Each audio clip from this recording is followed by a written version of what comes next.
Folks, in today's live stream, we're going to be running some different trains here on the layout. I've currently got the new trolley, which I featured in a previous video, as well as the BHP iron locomotive hauling a whole bunch of coal cars, and the province in Worcester, probably still not pronouncing that right, hauling the whole Amtrak consist here.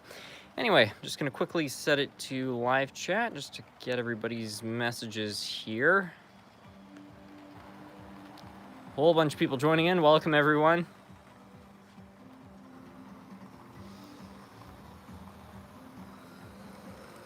Gotta say, the new trolley is working great.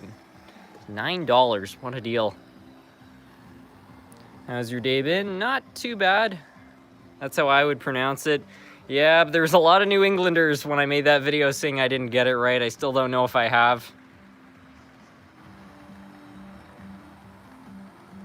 Hello from Delaware. Can you run the Hiawatha? I'd be happy to run the Fox Valley Hiawatha.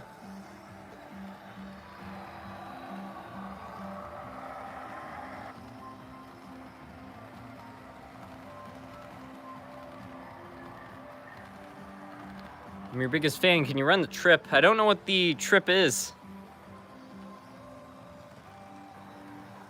777? That's got to be it. I'll go find it.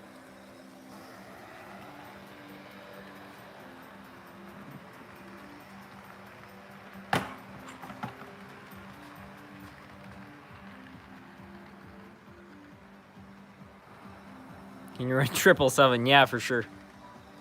I'll let the Australian locomotive go around for a few more laps, and then we'll try to run it on the inside circuit.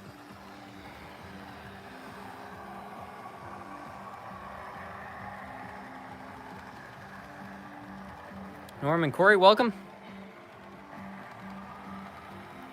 I just remodeled my 4-track layout, adding a rock crusher for a mine.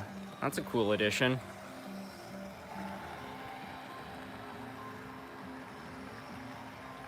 If you recommend a locomotive to a beginner for maintenance, what would it be? Well, if you want something brand new that's going to be reliable, I'd probably just go with a Walther's Trainline locomotive. Those are really good. If you want something that you want to kind of fix up, I'd probably get an Athearn or an old Lifelike locomotive. The Athearns are a little harder to work on, but they're more reliable. They have better parts. The Lifelikes are pretty easy to work on, but they're junky engines, so don't expect amazing performance from them.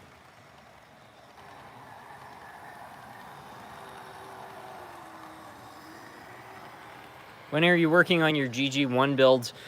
If you're talking about the Penline GG1, I'm not sure. I did order a chassis for that, which I have. I just have to put it all together, but I think that that's going to be a pretty in-depth repair. SMT, this is the first live stream I've joined. I'm excited. I have 3 trains, a CSX, a Union Pacific, and an F7 Santa Fe. Just got my first layout. Well, congratulations. It's an exciting way to start the hobby.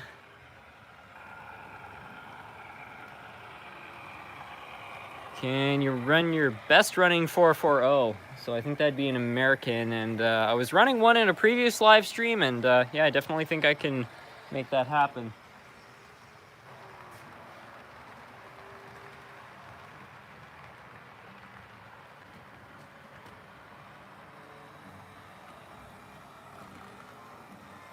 You should run 777 on the trolley line. I don't think it would work. Yeah, I wouldn't be able to handle the curves. I'll let this thing go by one more time and we'll get it going. How's Nerf Cat? He's hanging in there. He's an older cat now, but yeah, last night, yeah, he was getting up to all kinds of trouble. I was trying to sleep and he's walking from my bed to the couch and back and forth, and then he drank out of my water glass. That was nice. But no, he's doing well. Thank you so much for the super chat, Lucas Grew.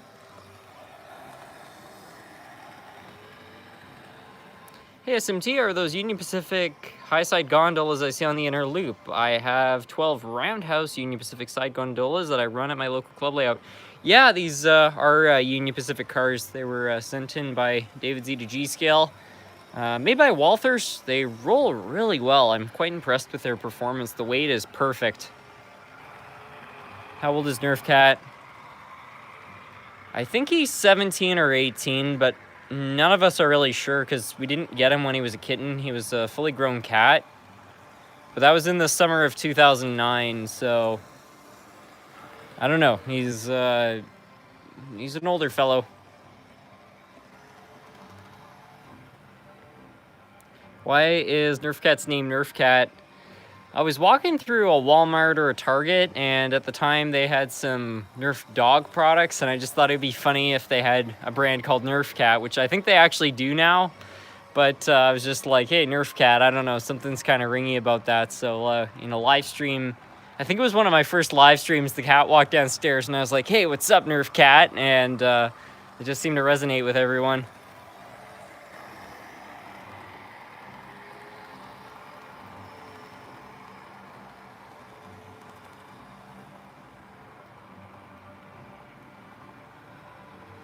Do you have any Southern Pacific? Yeah, for sure.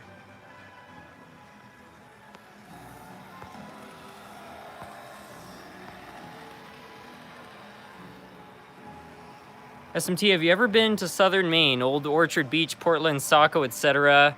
Seen trains, Pan Am, Gulfstone. Okay, it's so funny you say that because I spent a large part of my life there. I think I've probably spent about 2 years of my life in Maine. I've been around, well, my family, we actually have a place in Arundel. So yeah, I've been to Old Orchard, to the amusement park. It's a lot of fun. I've been to Portland a few times. I do some rail fanning in Saco once in a while, so I'm very familiar with those areas. And yes, I have seen Pan Am locomotives and boxcars rolling by. I don't know as much about Gulford system units. Maybe I've seen a couple, but more Pan Am railways. But yeah, very familiar with that part of Maine. I love it around there.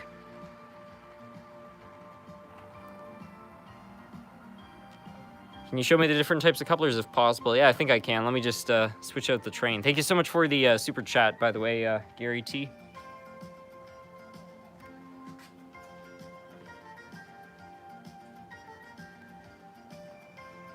I hope this will work on the inside circuit.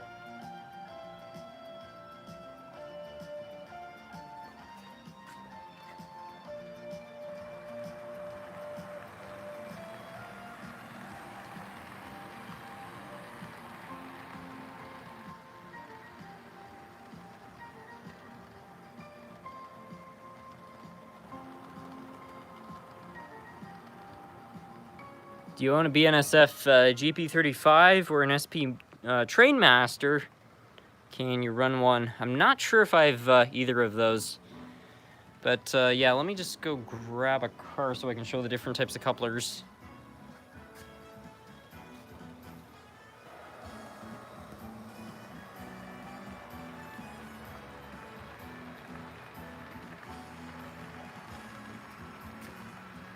So, I don't have every kind of coupler in hand, but these are the two most popular.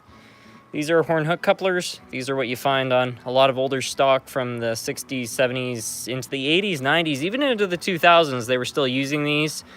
They're not very common anymore. They're really good for beginners, especially kids, just because, you know, you can be really rough with these and they don't break too easily. They're not perfectly reliable, but they get the job done. And then this right here is a knuckle coupler. It's called the knuckle coupler because you see that. So anyway, these are more common. This one right here is a Katie knuckle coupler, but there's other brands of knuckle coupler. You can also get Bachmann Easy Mates and McHenry's. There's some other brands. My favorite is Katie. I find that the Katie knuckle couplers are great. They make a lot of different types of Katie knuckle couplers. My favorite are the whisker couplers. But yeah, that's what we're working with. And it looks like we got a new member, Joel Williams. Thank you so much for joining the Well Folks Club. Run a GS4. Yeah, I can definitely make that happen. Can you run the Yellowstone? We can definitely try. Let's go grab a GS4 of some sort.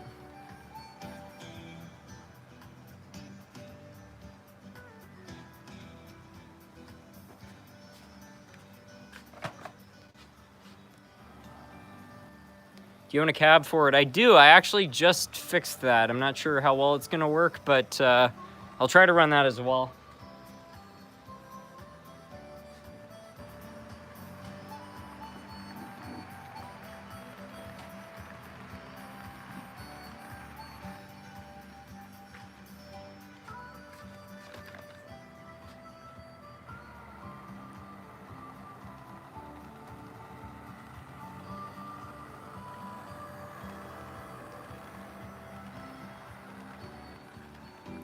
Have you ever dealt with any creepy people in your comments section? I have, but I feel like that just comes with the territory. It's always going to be some strange comments or some hate comments, but I feel like the majority of comments are really positive, and that's what really matters to me. How'd you start this channel off? It was very unconventional. I never intended to run a YouTube channel about model trains. It was I had my grandmother's old Hiawatha there, and I didn't know how to upload photos to the forum where people were showing how you could kind of fix them, so I just decided to make a video on it, and I enjoyed the process, and I had already been running a YouTube channel about gaming, so I was just like, well, I guess I'll make some more model railroading videos just for kicks.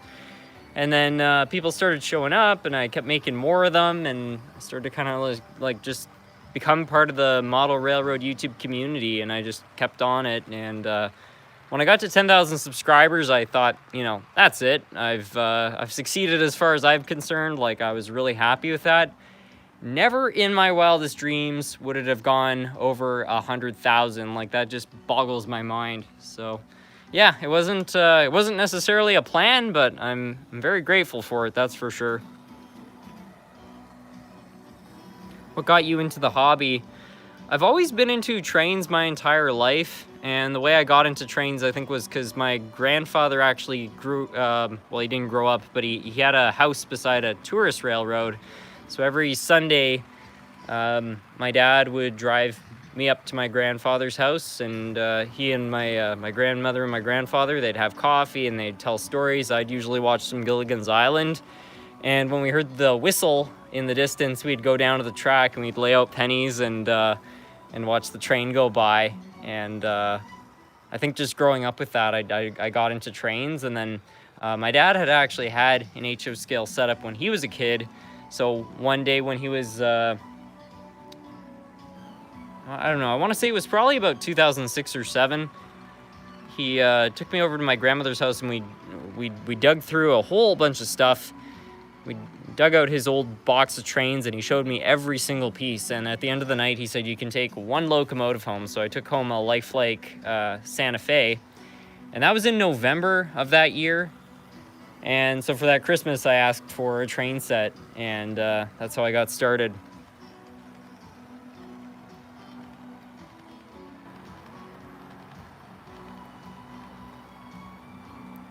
How big is the layout? I think it's about 16 feet lengthwise. It's roughly 4 feet in width. This section right here, I think, is another 14 feet across or so, 15 feet maybe. Have you ever tried to make a big boy that had a Yellowstone double head? I don't think I have. When was your first video made? October 3rd, 2016.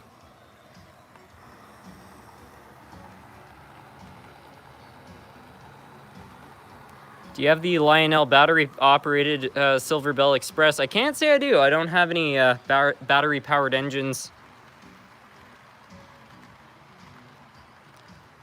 What was the most difficult / nightmarish restoration done?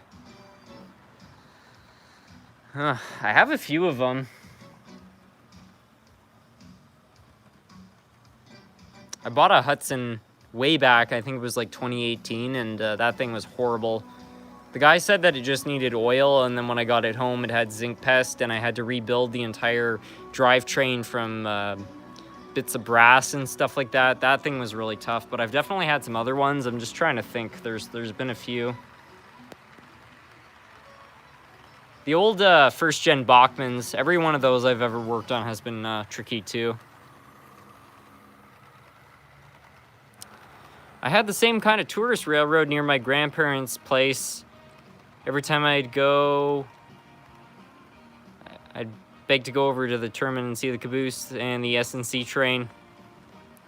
Well, what was amazing about the tourist railroad near my grandfather's house is that they had a dinner train. So sometimes what would happen is my parents would drop me and my sister off at my granddad's house, and they would go on the dinner train. And since the train went by his house, we'd run down to the tracks and we'd wave at them as they went by.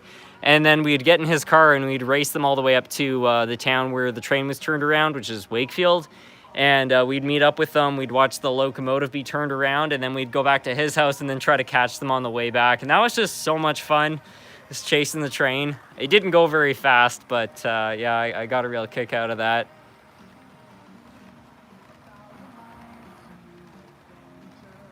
I've probably been watching you for 5 years. I really love the channel. I bet you can't even see this comment, but I love the channel. Well, I got that one. I really do appreciate hearing that.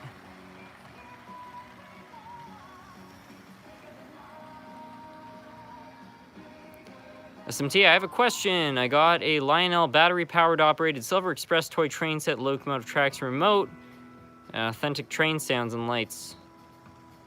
I can only run on one remote. I mean, I don't know anything about the battery-powered sets. As I said, I don't have one, but I'm sure it's fun.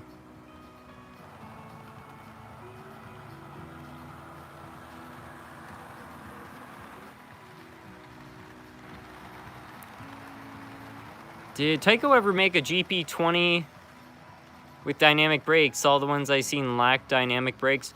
I'd be the wrong person to ask. I'm not a Tyco expert. I like working on the power torque drives because they're notoriously unreliable, but that's about as far as my Tyco knowledge goes.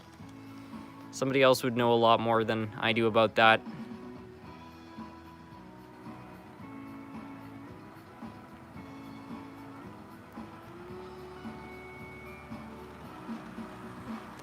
What are your plans regarding changes to the layout? I want to rebuild the freight yard, that whole area there. I think I could put something together a lot better.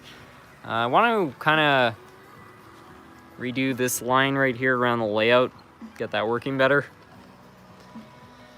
and build them all.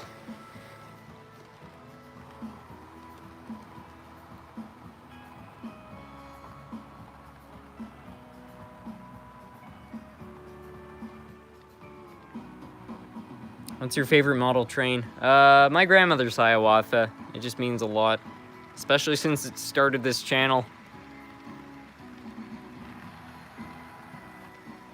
Funny story, my grandfather bought a house he lived in because the train track was the D and H. Went right behind his house. And I don't mean in the woods. The track was 20 feet off the house. That's wild. Can you run Boston and Maine? Yeah, absolutely. I will run the GS4 in a moment here, but I'll go find one of those.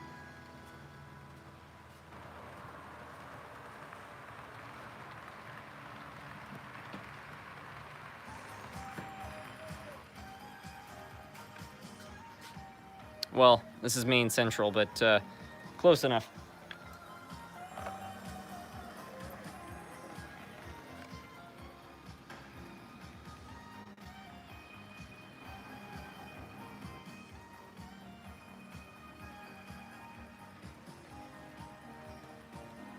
Can you run a War Bonnet -9? Sure. I've just got to catch up on a couple of these requests.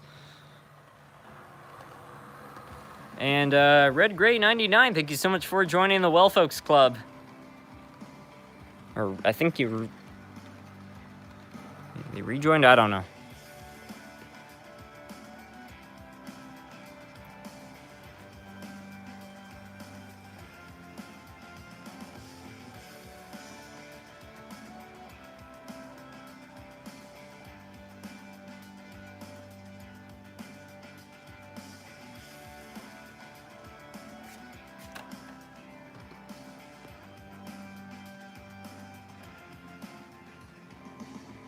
And Red Gray 99, do you have any of the metal model power?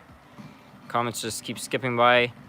Cars, I got one at a hobby shop, still in the box. I thought it would just be a perfect die-cast, cheap plastic one, but it has more details.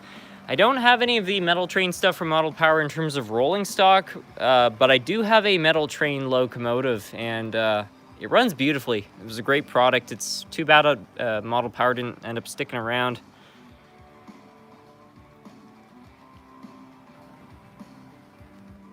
Is that a Bachmann? Yeah, it is. Hopefully it will stay on the track.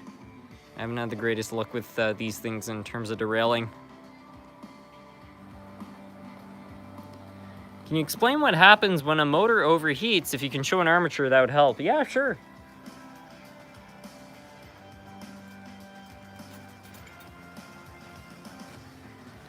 Here's a motor off a Rapido, and if we pull out the armature on that, these are your coils. It's basically wire wrapped with a very thin insulation. Now, if this is under too much strain and it's pushing too hard against the magnet, these coils will build up a ton of heat, and if they get too hot, they'll actually burn off that insulation, and then you get a short. So basically, instead of power flowing through the whole coil, it's running a short, and then the motor will stop working. However, more times often than not, you actually have a problem with the commutator, which is that these little tiny gaps, which I'll put on a light, try to show you a little bit better here. I don't even think the camera's gonna pick up on these gaps. Okay, it's not gonna pick up on the gaps, but these little metal plates that you see on the end of the motor, if those have carbon between them, they're gonna short and they're gonna smoke. So there's a lot of people that think that their motor's bad because there's smoke coming from it. You know, most of the time it's just the commutator that's the issue. But if you look at your coils and they look really burnt, they look really crispy, you probably have a shorted armature. And also, if your commutator gets dirty and it's shorted, it's going to cause issues, and it might actually do damage to the decoder, which is what happened with this engine. Anyway, I'm just going to quickly stop this because it looks like the GS4 did in fact derail.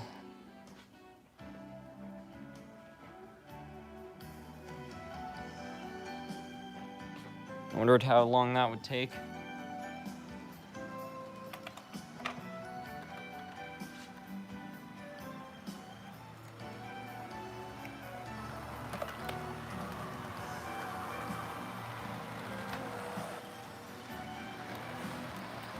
Anyway, in the last live stream, I tried to run this cab forward. It had a lot of problems. I ended up rebuilding the front. It doesn't look good. I don't know how long this is going to run for, but I'm going to try to run it anyhow.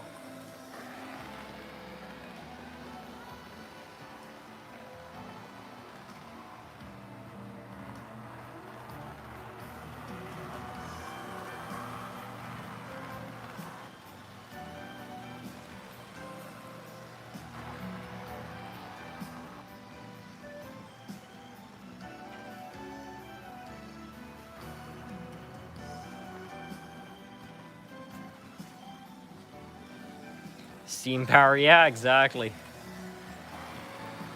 Probably still trust this really sketchy Rivarossi more than that GS4 from Bachmann any day.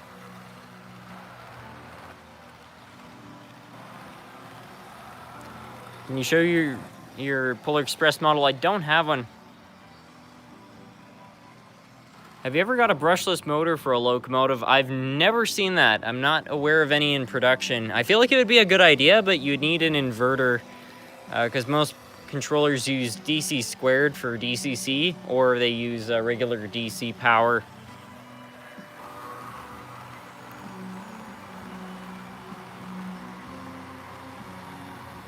My layout is a Lion King table. Well, that's kind of cool. I've never heard of a layout themed off a Disney film.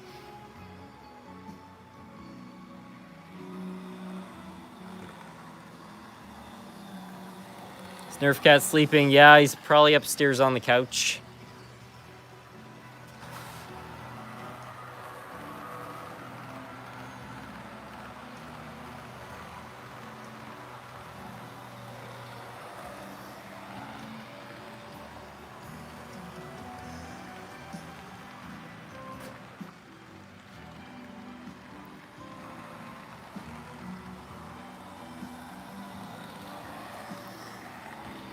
I'm stuck in these comments, it's hard to see. Is there any tips on narrowing down problems with the Tyco 040 steam locomotive? Not specifically. I will say that 040s are not always super reliable in terms of picking up power, just because, you know, they only have 4 wheels. But clean the wheels, clean the contacts. I think the Tyco ones do have contacts. Definitely clean the axles, because I believe that those are also conductive. And definitely do a good cleaning on the motor, because a lot of them use like open frame motors, and a lot of the time, you know, they're 50 years old, they're 60 years old, the commutator has never been serviced, and if it's not cleaned, it's just not going to run that well. But they are fairly reliable other than that. What kind of locomotive do you recommend for a beginner? If you want something brand new and reliable, I'd go with a Walther's Trainline GP15. You can buy them on Amazon for like 80 bucks. It's the same engine that comes with the Walther's, I think it's called the Train Flyer set.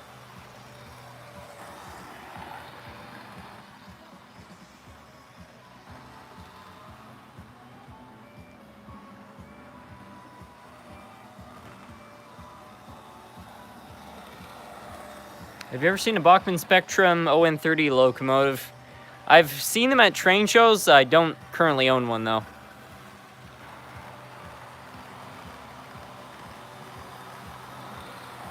Can you run a big boy or an 040 on the layout?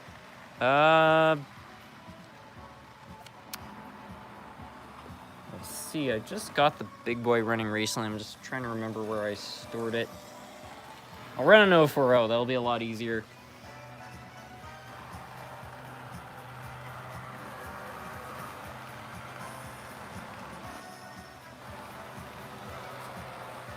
I don't know if this thing will run on the inner circuit, but I'll try it.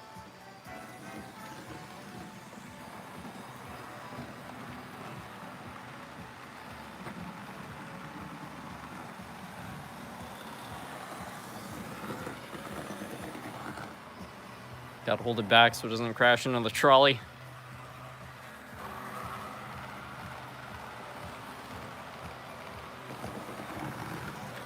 Whoops.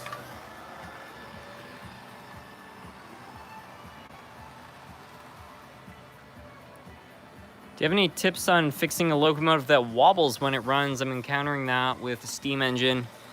Check to make sure the axles are straight. The other thing is to make sure the tires, sometimes the metal actually separates from the plastic or another layer of metal, and that can cause wobbling. And make sure your wheels are quartered. Have you ever been to Nunavut? I would love to visit Nunavut, but no, I've never been to that part of Canada. I've been across country. I've been out west. I've been from BC through Alberta and all the way back here to Quebec, but never out far north. I have a lot of friends who have been far out north, where everyone gets around on snowmobiles and stuff, and it's definitely something I want to experience.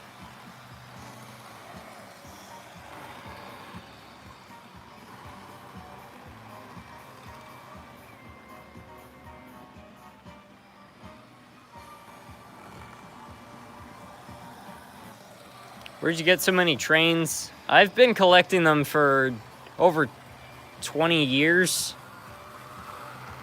Close to 20 years.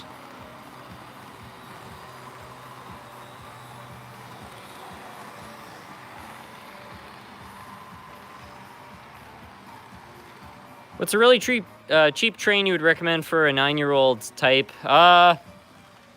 Probably an old Mahano engine. The old Mahano sets, like AHM sets, that's what they're usually branded as, are pretty reliable, and you can find those cheap. They're hard to break. Otherwise, Athearn.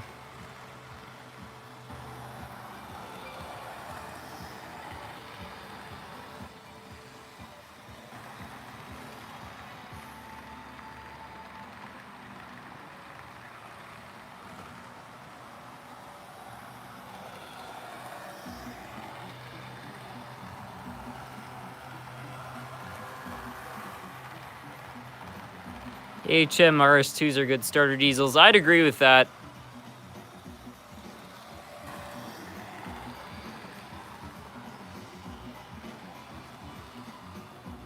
Got Got any good recommendations for available and cheap HO and N-scale engines?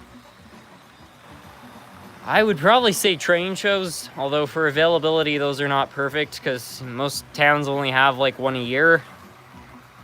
Keep your eyes out on Facebook. Sometimes you find a good deal on there. eBay, once in a while, you'll get a good deal on, but yeah, mostly Facebook Marketplace and train shows, just because at train shows on Facebook, occasionally you'll find somebody that just wants to get stuff off their books. They just don't want to have it anymore, and that's where you get the great deals.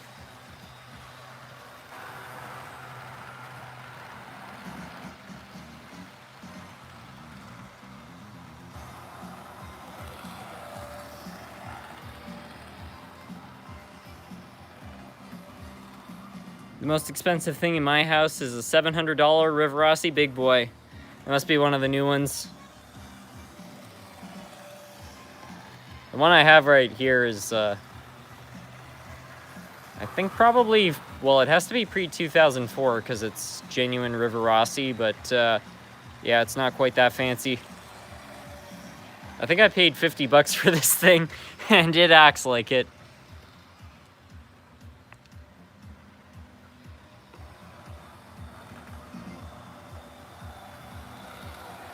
My biggest locomotive is an IHC Chesapeake and Ohio 482, which is based on the C&O's J2 class.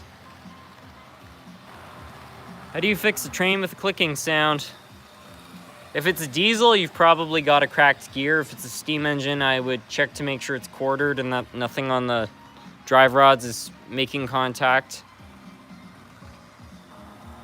What's your opinion on Athearn Blue Box? Personally, I love them because they're extremely reliable. I currently have 5 on my small collection of 15 locomotives because I love them. If you watch the channel, like if you watch these live streams, I probably sound like a broken record, but I love Blue Box engines. They're not very efficient, they're not very quiet, but they're really easy to work on, and yeah, they are super reliable. I rarely see them break. I don't even know if I've ever seen an Athearn motor fail. The only things I see going wrong with them is the motor mounts sometimes break and the motor pops out, and since it needs to make contact with the chassis, that's a problem. And the other thing is, once in a while you'll have split gears on the wheels, but that's pretty rare. I mean, I probably own somewhere between 50 and 100 Blue Box engines, and very rarely do they ever give me problems. Like every time I put a Tyco engine on the track, I'm like, is it gonna start? Is it not? And I like that about them. They're fun, but with a Blue Box, I don't really have to worry about them. They're cheap, and you just put them on the track, and they go like 99% of the time. Do you have any CSX locomotives? Yeah. You can definitely throw one on there.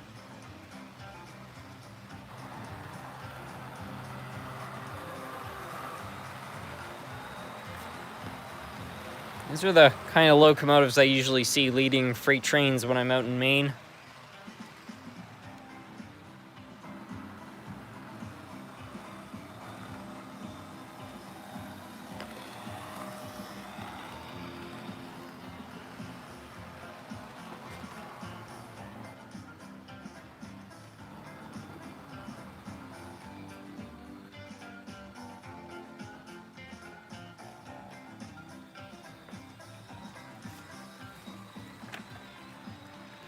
You should go to Point Richmond because they have a model railroad there. Point Richmond where? Richmond, Virginia?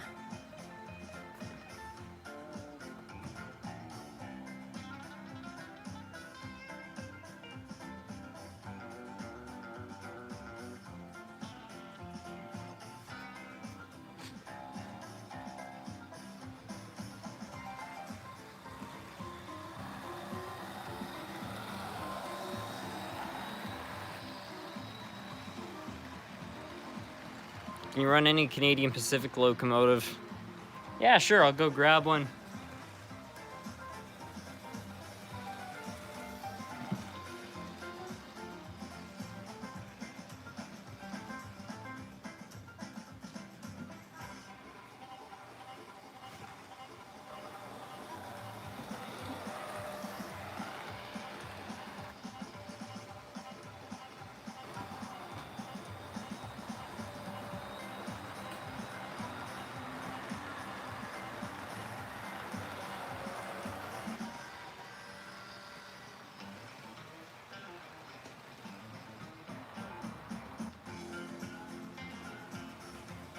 Trying to find a Canadian Pacific with a good coupler here.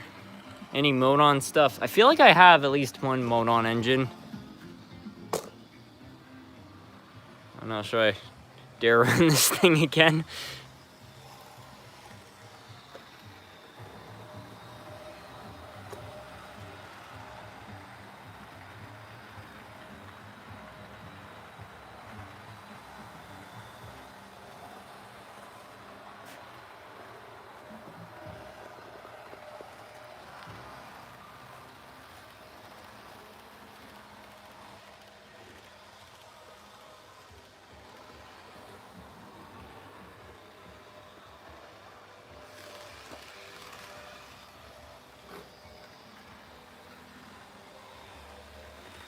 Maybe it will work.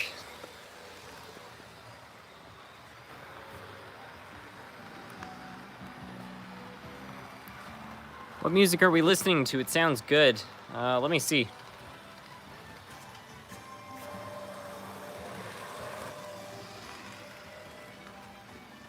It's called Best of Times by Craig Palmer.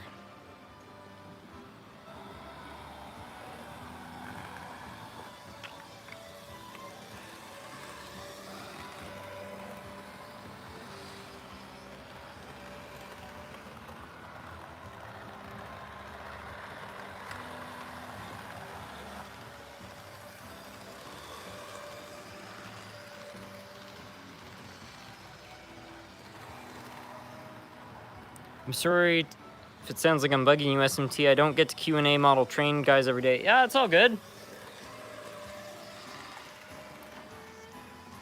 I feel like these live streams are kind of like a 50-50. Like, I feel like half the live stream is running trains and the other half is asking questions about different pieces of rolling stock or the channel or all kinds of different things. And I'm pretty much open to any kind of questions, just as long as there's no politics or anything like that.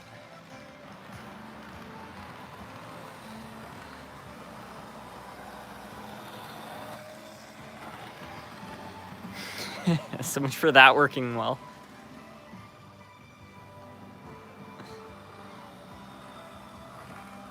Do you spend much time working on freight cars? Quite a bit. I spend quite a bit of time cleaning the wheels, replacing the couplers, making sure the trucks rotate properly. It's one of those things, though, where, you know, you do it once and then you don't have to worry about it for like a year. Do you film live streams with your phone? Yeah, I do use my phone. It's kind of a nice way to do things since I can carry it around and show different parts of the layout.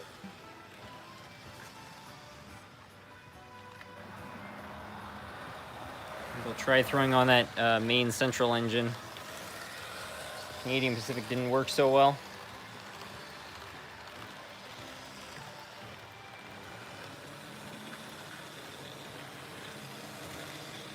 I did test this thing recently. It seemed to be running pretty well. We'll see how it does here.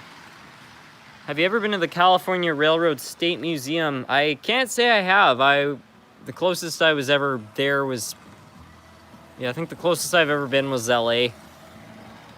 My uncles were talking about it. They had heard of that, but yeah, the last time I think I was in California was 2013.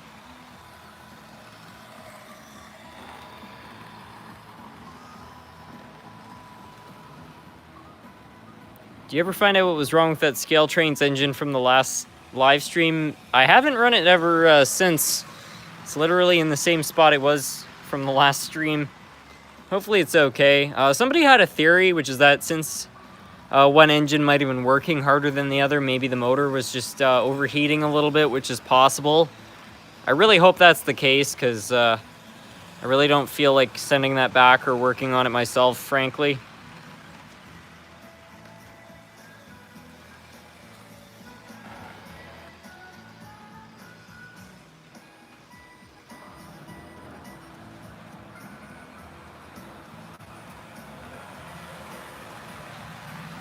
You have a Wisconsin locomotive? I think I do. I've been to the Seashore Trolley Museum in Maine. Nice layout too. I love the Seashore Trolley Museum. Been going there for many years. What do you eat for breakfast? That's kind of a random question, but usually some oatmeal. Just get yourself some Quaker oats. Mix the one with the apples and then the maple sugar cinnamon together. Put those together, it tastes pretty good. That or just cook up some eggs and bacon.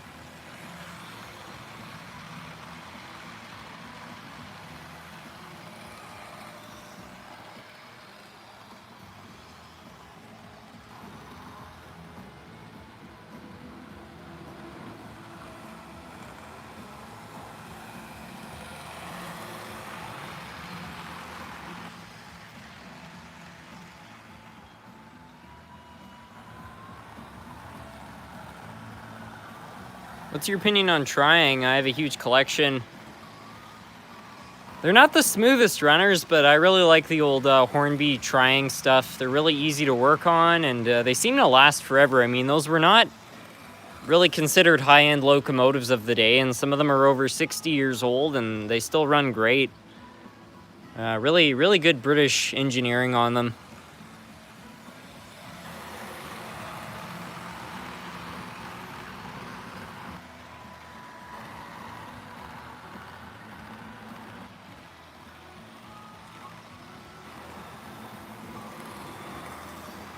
I have a New York Central engine that's not working. I'm taking it to the shop to get it worked on.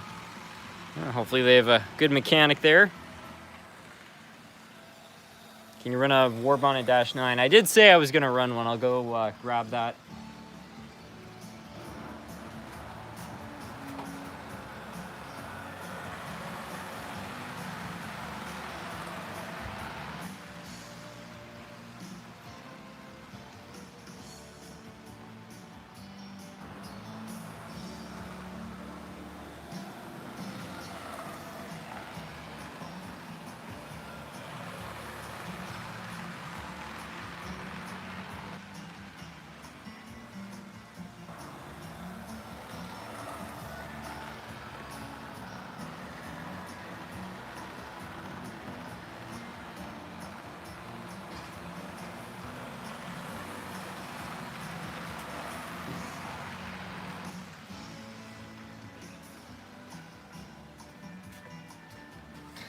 There we are.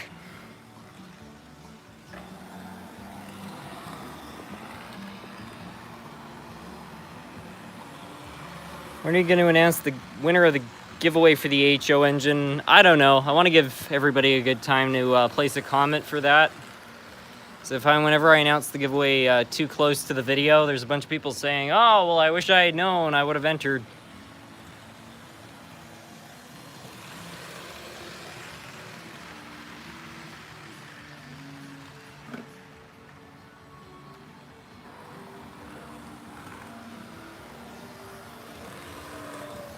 What's the giveaway engine? Go see the last video.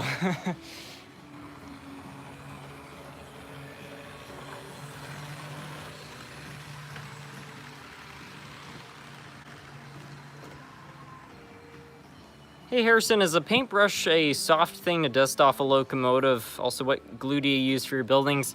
To answer your question, yeah, like I mean, it depends. There are different types of paintbrushes, but one that feels soft on your hand is fine for brushing off dust. That's usually what I use.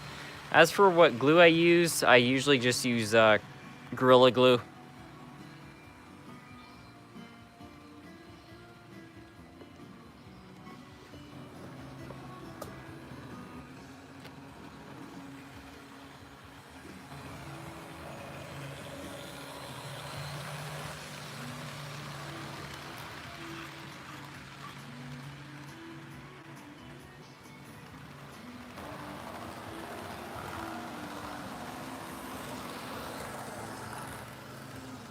Where'd you get your Southern Pacific 4449? I really want that set. I think you can buy them off Amazon. They're not that rare. But this one is sort of special because it was actually a gift from my my granddad and my grandmother in 2012. I had one before that, but it ended up breaking down. It was one of the original Bachmanns, and it got replaced for free by Bachmann with a Niagara, which I also have. But no, this was the new generation engine. The setup looks impressive, thank you.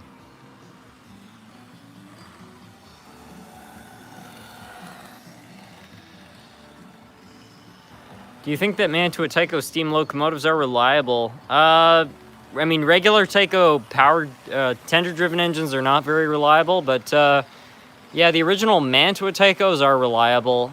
Sometimes they have problems with the motors, the thrust washers wear out, and that can cause issues, and like anything, they need cleaning. But I mean, a lot of them are like 60 years old, and they're still running strong. To me, like, that's a good mark of quality.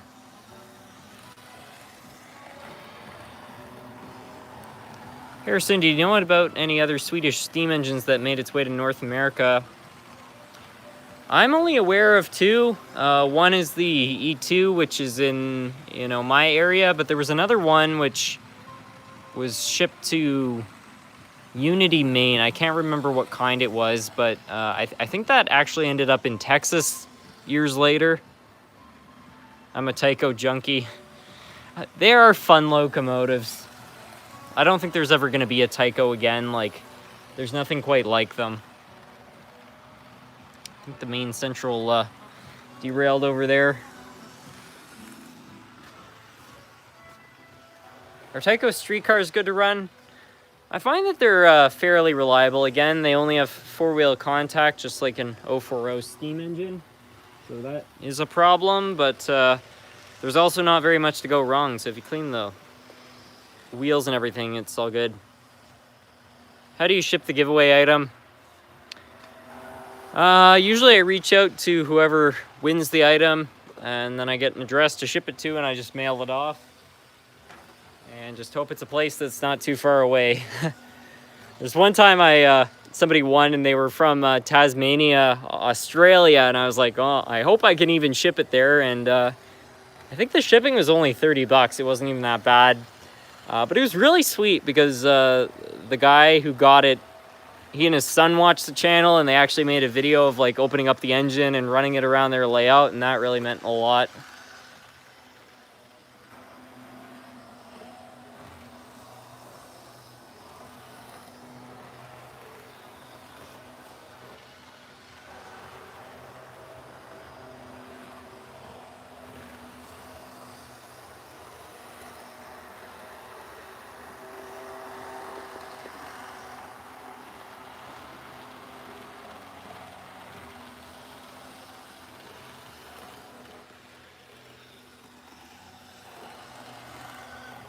Who makes the coal hoppers you're running? They're all by Walthers. I just got a new Athearn DCC quick plug, and I want to use lock sound. What should I do? Do you have any Wisconsin Central? I don't know if those use a 21-pin socket or an 8-pin socket. But if it's DCC ready, it shouldn't be hard to install a decoder on it. Do you have any Canadian National Rail SD42W engines, 6-axle locomotives? I don't think I have one of those.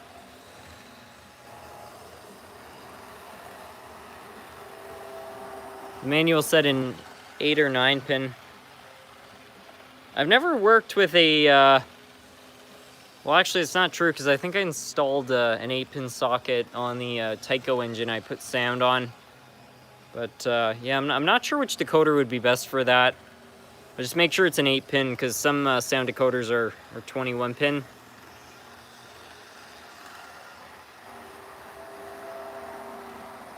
What's your opinion on Crocodile engines? They look cool. I've never owned one before, so I can't say from any reliability standpoint what they're like, but this is a cool look.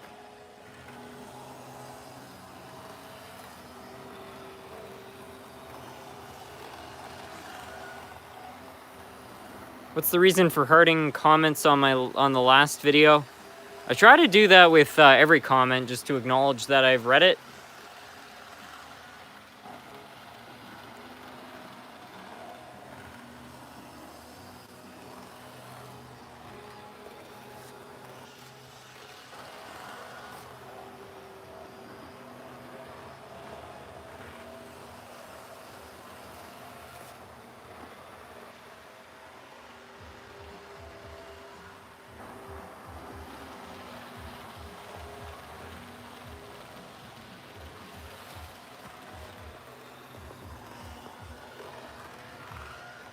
Can you run back-to-back F units? Yeah, I don't see why not. I'll get this Union Pacific running, but yeah, I'll try to find some F units to run beside each other. You rarely MU anything, yeah.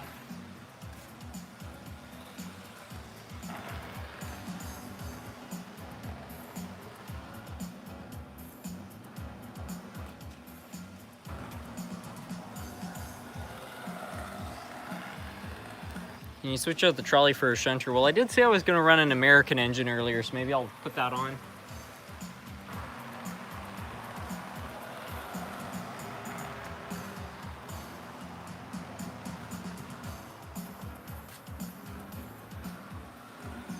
I gotta say though, as far as Bachmann products go, I'm quite impressed with this little trolley. Like, it's just been sending it, no problems.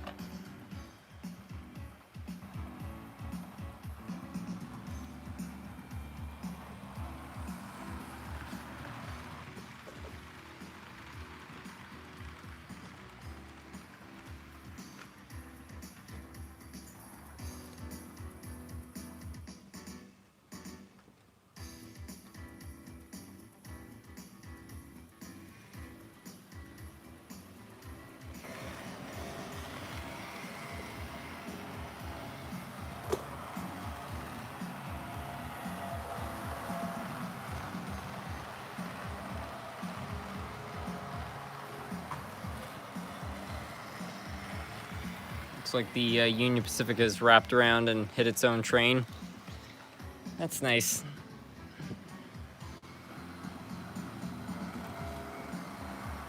Are old Bachmann trains good or not so much? The new ones are a lot better. I wouldn't call them flawless, but I will give Bachmann credit. They have made a lot of progress in terms of their quality. Still not great value for your money in my opinion, but at least they're more reliable.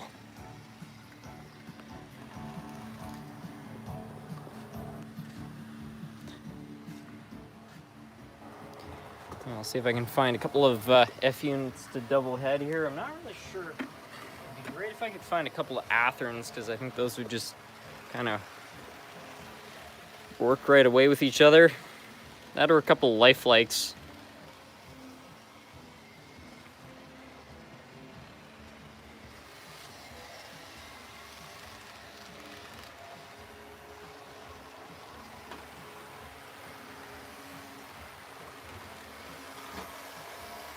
Of course, that is a different style of coupler.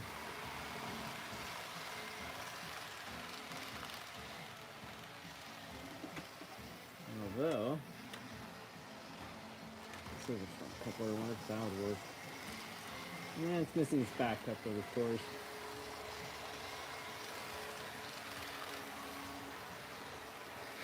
Easier said than done.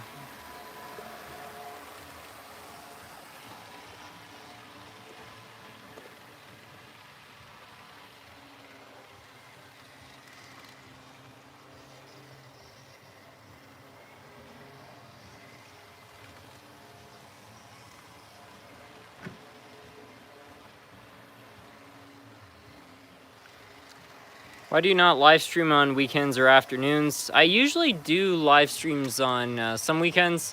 It's just that sometimes I'm just out doing stuff, like I'm not even home, so that's part of it. In terms of afternoons, it's just because most people are working, so I just don't really see the point in doing an afternoon live stream. But yeah, I do quite a few live streams on Sundays.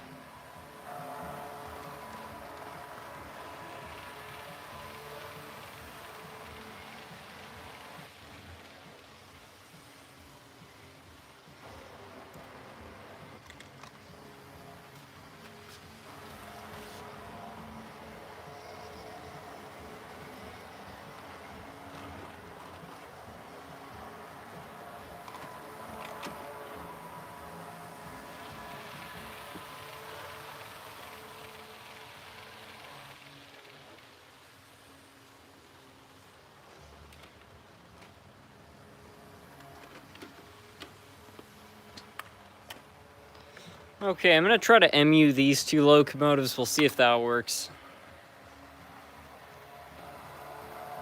Live streams on on Saturday. Yeah, on Saturdays, I don't know. There's always something going on.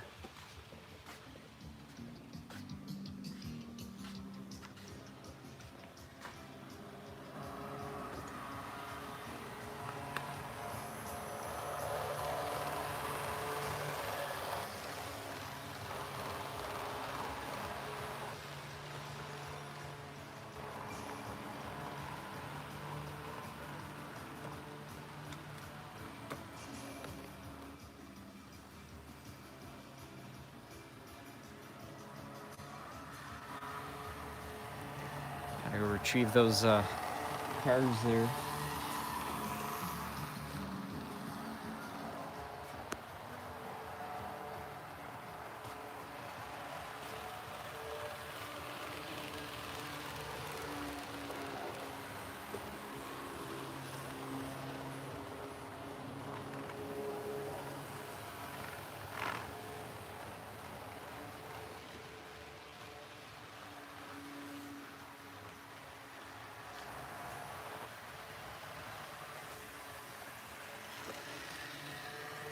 Somebody just donated a $50 super chat. Hello, SMT. I hope the week is going good. Well, it definitely just got better. Thank you so much. I just disappeared. Darn it. Hold on. It's Dawn57. Yeah, thank you so much. That's wild. Run the John Deere F7. I'll try to find it. But first, we're gonna run the Canadian MU consist.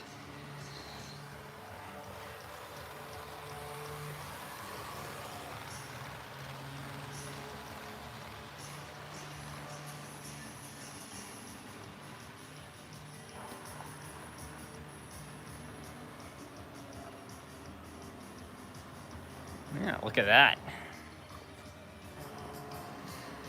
Gotta love Athearn. As for this guy, I'm not really sure why it shut down.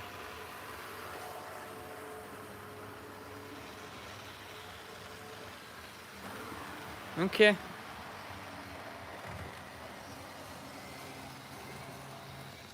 SMT, funny story I got fixing up my grandpa's N-scale layout just to find out that the only locomotive he has is a 1980s Bachmann N-scale engine hanging on to its life by a thread. Yeah, those 80s N-scale Bachmann engines are kind of questionable. I have a couple of them.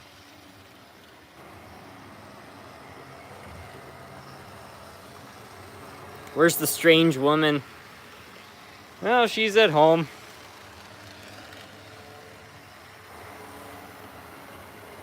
Multiple F units, that's awesome. Happy to please, I'm glad the MU set worked out.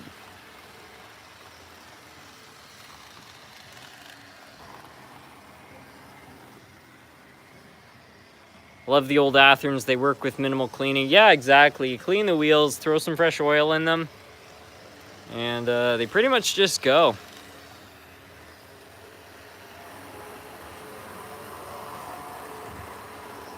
Where's Nerf Cat? He's probably upstairs sleeping. I'll probably try to get him or Nerf Dog down here. I bet Nerf Dog would come down if I called him. Just get some treats.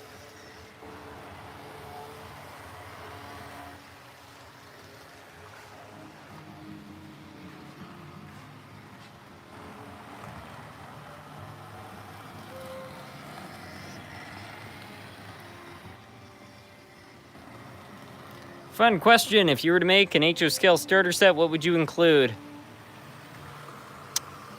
I'd include a Lupa track, or maybe a figure 8, with one switch with a siding there, or a spur, I guess you should say. And 2 locomotives, 2 cars, 1 caboose. Optimally more rolling stock, but you know, if you're trying to kind of budget, might be helpful, but 2 locomotives would be kind of exciting. You can do different things, and a couple pieces of rolling stock is all you need to create, like, you know, some different situations. A caboose is just cool. But one siding can add a lot. Like, I don't know. I feel like starter sets need to be made interesting again. I think it's just something that is guiding especially youngsters away from the hobby. It's like a loop of track will get you started. There's no denying that. But I feel like it just gets kind of boring quickly. Whereas if you have even just one switch, you can kind of make scenes up, you know? What I think would be awesome is if they built some sort of cab control. Some sort of, I don't know, a locomotive that maybe has a camera built into it. And you have like a cab control, which I don't know if Bluetooth connects to an iPad or an iPhone or something. They have to incorporate more technology. I think that that's it. Because, you know, there's a lot of people saying that, you know, video games are stealing youngsters away from the hobby. I tend to agree. You know, video games definitely have an edge on this hobby. I prefer model railroading over video games personally, but you know, I also have a layout like this, whereas a loop of track is not as exciting. So, I don't know. They just need to add some new stuff. Run the Amtrak engine. Which one, David? The Walthers one?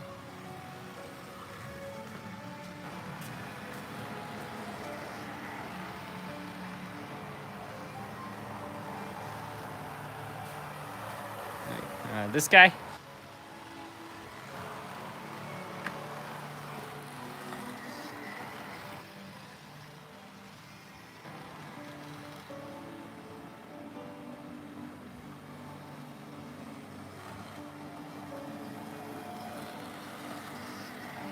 I just got a Bachmann Spectrum locomotive. What should I do with it? Well, if it runs okay, I just have fun with it. Bachmann Spectrums are a little bit better than regular Bachmann of their time.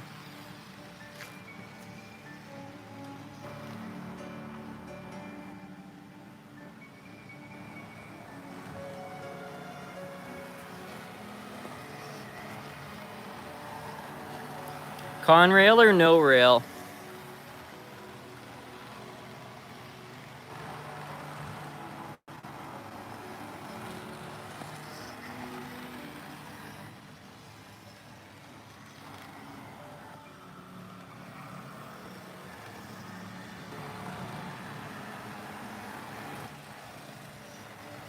Run the, yeah, sure, we can definitely run the dash sheet.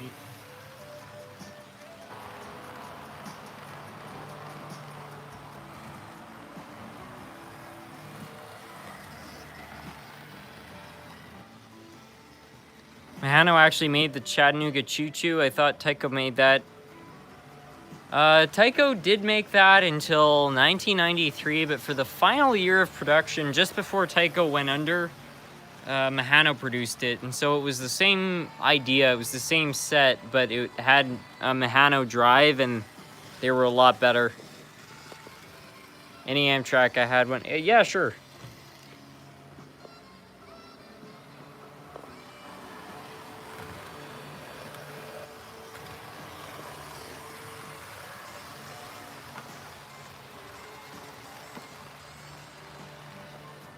I broke the coupler off that.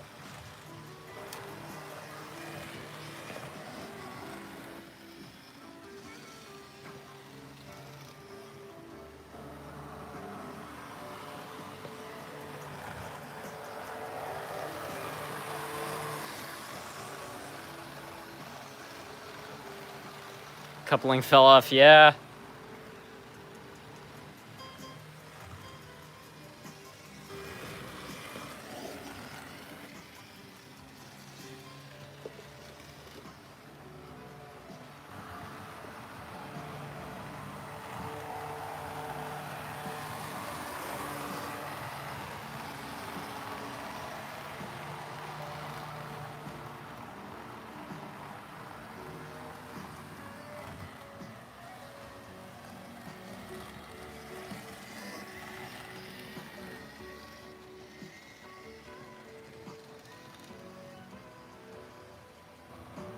I just bought the Bachmann N-scale starter set called the Yard Boss. How do you suggest I expand upon it?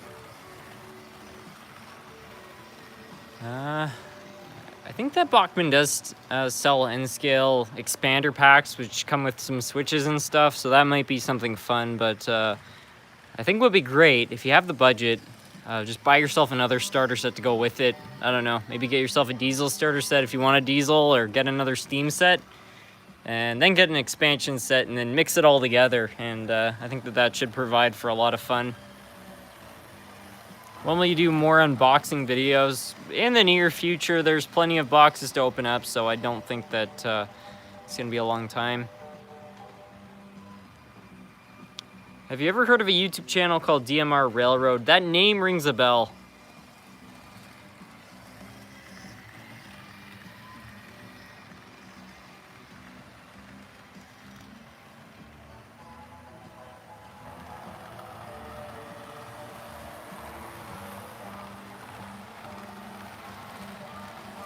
What do you think of the Union Pacific Norfolk Southern merger? I don't know a crazy amount about it. I'm surprised that it was let through. It seems like all the class 1s are just becoming a single railroad. I feel like within the next 30 years, we're probably just going to have a brand of railroad called Rail, and we'll have triple stacked cars and stuff like that, but we'll see. I don't know.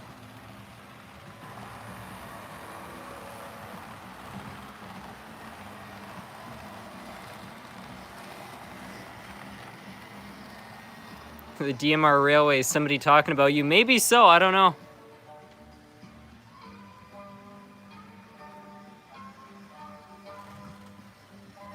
SMT, I just started a decoder install, and the management is all screwed up. Well, you just put the red wire to the right rail and the black wire to the left rail, and then I forget which the order is for. And then whatever red wire was going to the motor is the orange wire, and whatever black wire was going to the motor is now the gray wire. Then the blue wire, I think, is neutral, and then you've got a couple more for lighting.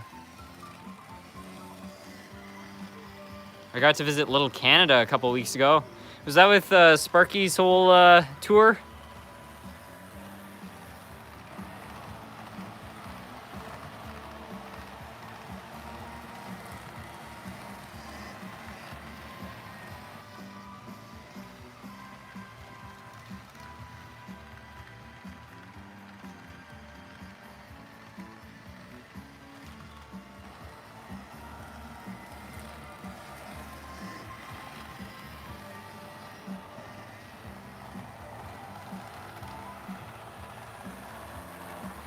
It was the meet and greet. Little Canada was great. I definitely want to visit there someday.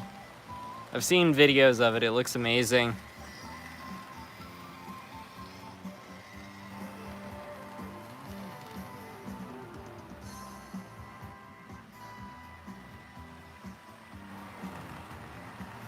You can't stack intermodal cars that high in many places because of clearance.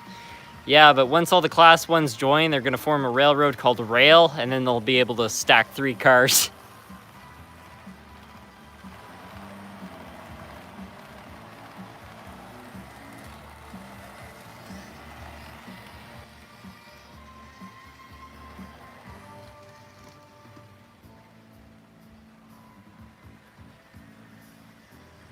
I would recommend it to anyone who can visit. I meant to say I managed not to. Oh, okay, that's good.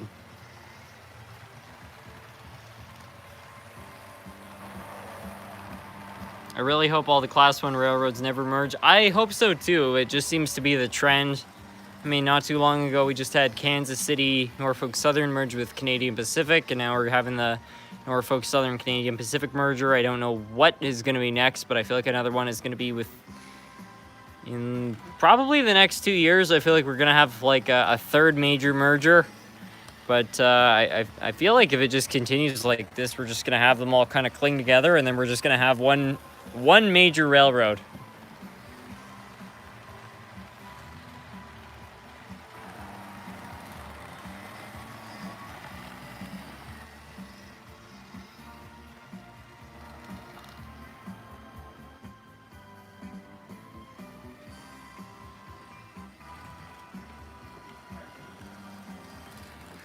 Can you run the cab forward? I already ran it, but if there's anything else you want to run, I'd be happy to.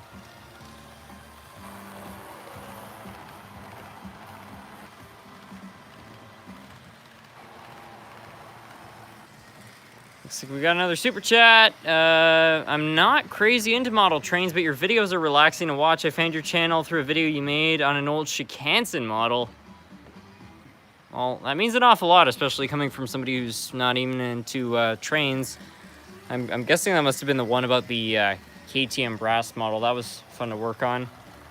Probably be more of that kind of content soon. I have a few more Japanese models that I bought. Yeah, thank you so much for the super chat. DMR Railroad is my brother channel for the Christmas giveaway. Oh.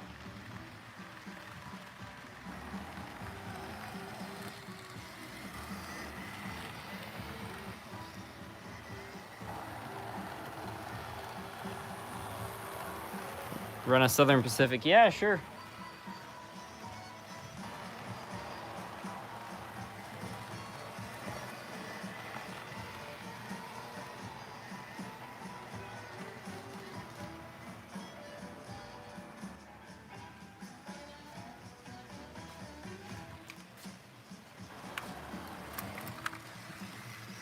See if this thing will work nicely.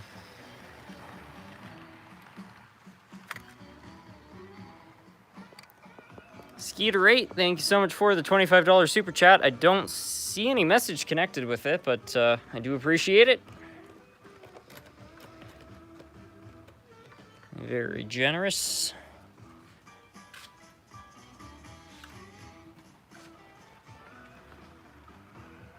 I think Skeeter donated, yeah.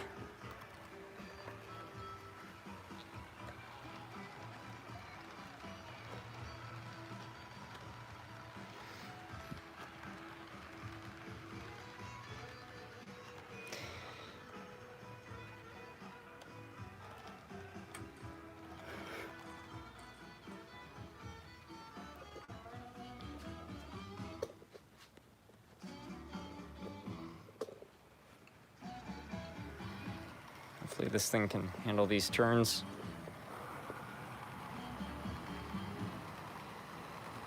Yeah.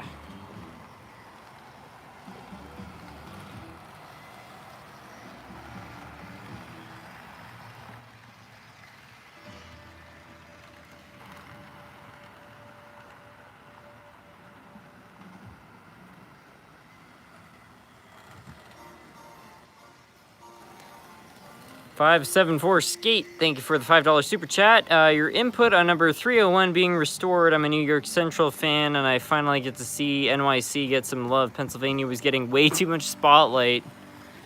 I'll have to search up that locomotive, because 3001 to me means the BNSF engine, which came in every Bachmann starter set. Let me have a look here.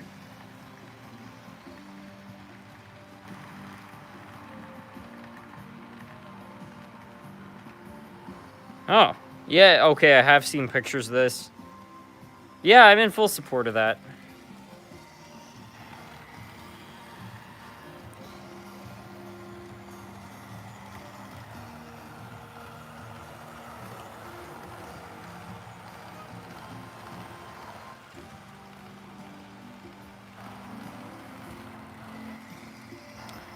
I have an N-scale Bachmann locomotive from my grandpa and my uncle's where it sucked up a piece of tinsel 40 years ago and hasn't run since. That sounds like some lore. I mean, if you can get that tinsel out of there, I'm sure it'll fire right back up.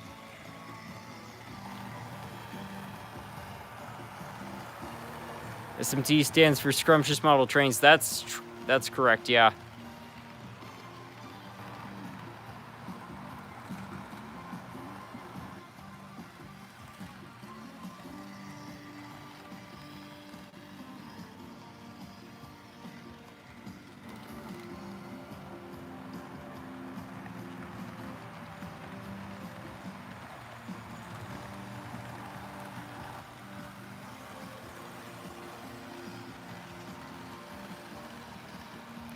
How'd you come up with the name Scrumptious Model Trains?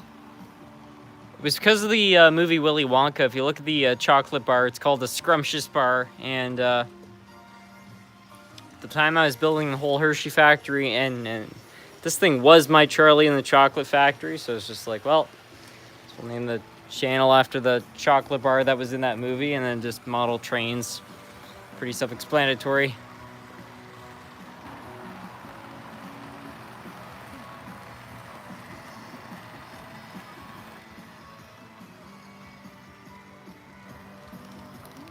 Do you have any Chicago Northwestern engines? If so, can you run them? Let me have a look.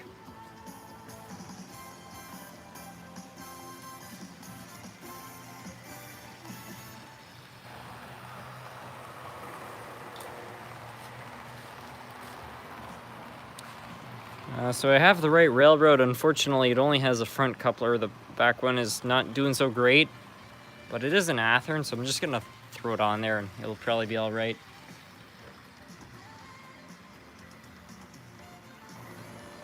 Okay, not so. It's wired the other way.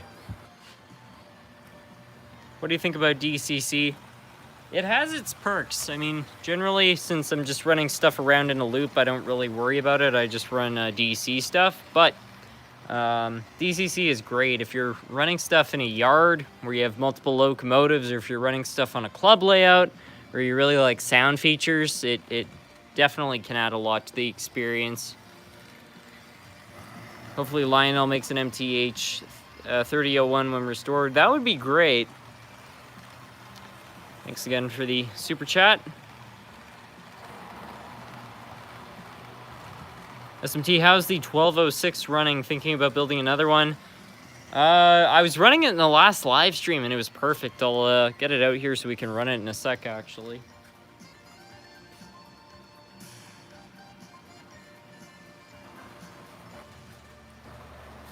Yeah, I definitely did a solid job with this thing. It seems to just send it every time.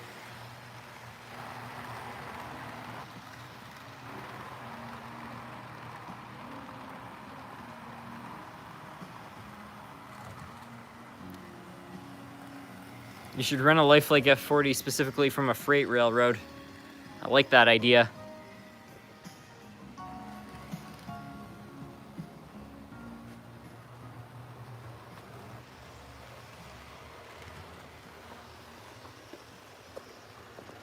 So in terms of freight railroads, we've got the Rock Island and Canadian National. So I think these two.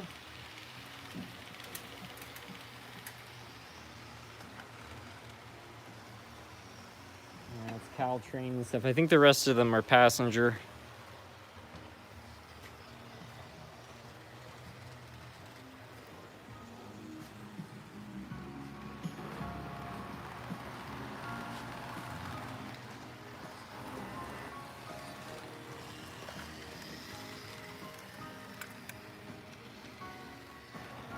The Rock Island doesn't have a coupler, so we'll run the CN.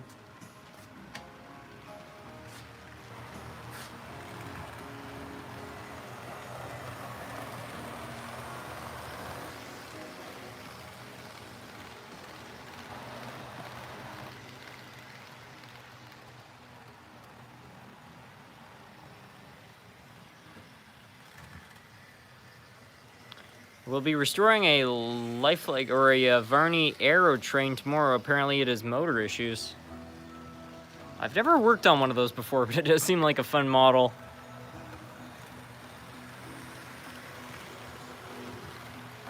What's the best way to make cold ribs? I don't know if I've ever made cold ribs. The only way I've ever made ribs, I think, is on a barbecue.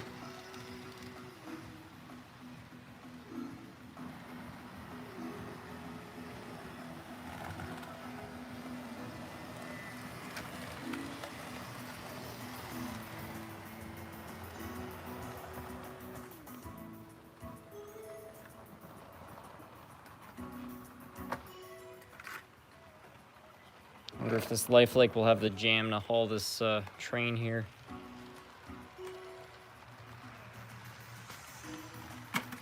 I'd give it 2 maybes out of 10.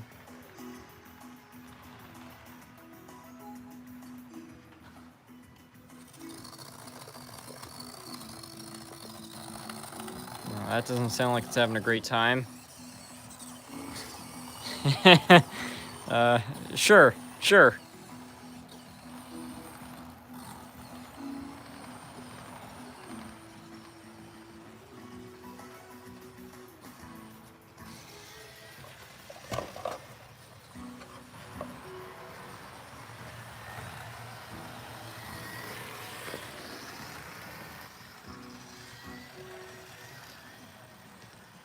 Okay, I think we're gonna have to send in some support for the life leg here.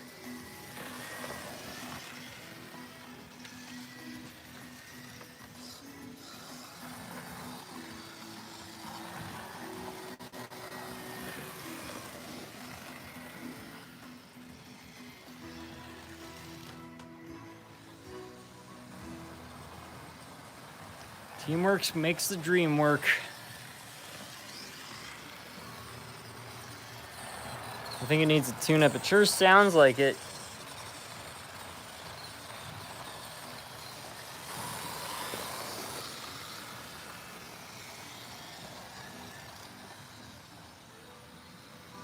That little Bachmann can really boogie. Yeah, it's running great.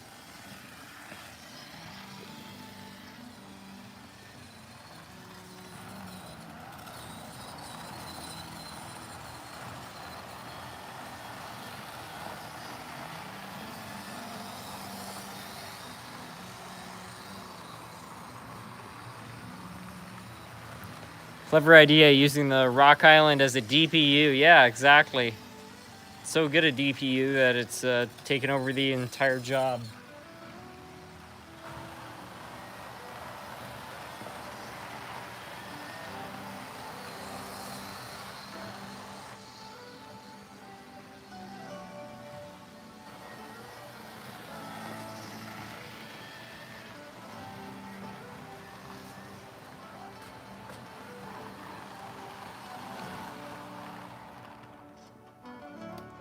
Let's run that around the other way, actually.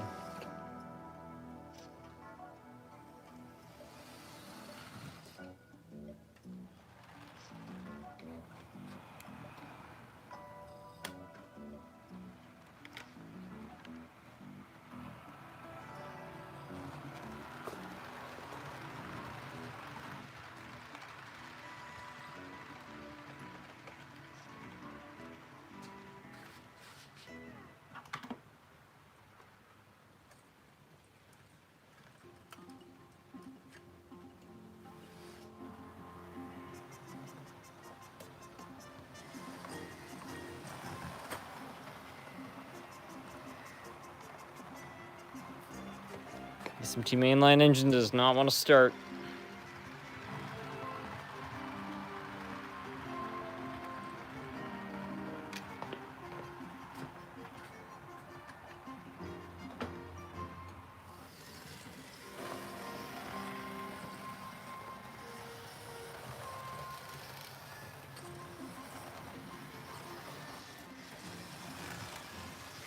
I think it just needs to warm up.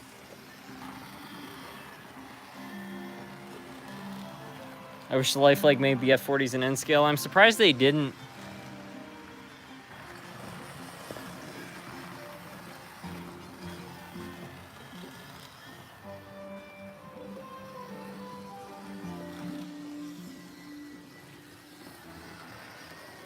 Uh-oh, yeah, exactly. I think we just need to get it moving.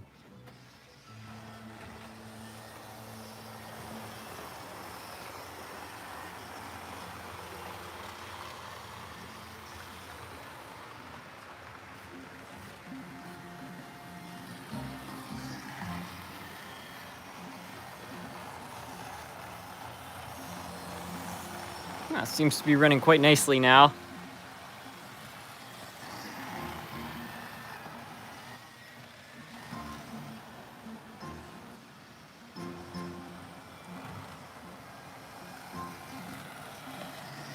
All by itself. Lifelike engines have self-cleaning wheels.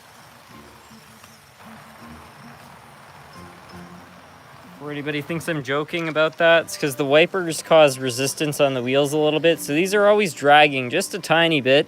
So it polishes up this part, and then the contacts polish up the sides. So that's why when you let these things run for a little bit, they actually clean their own wheels.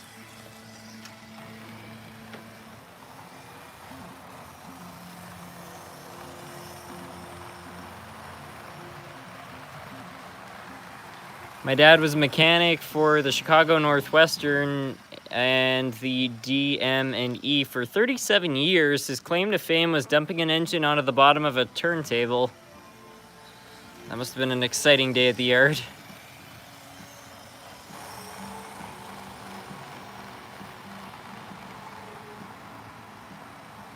Trackside Mike, welcome.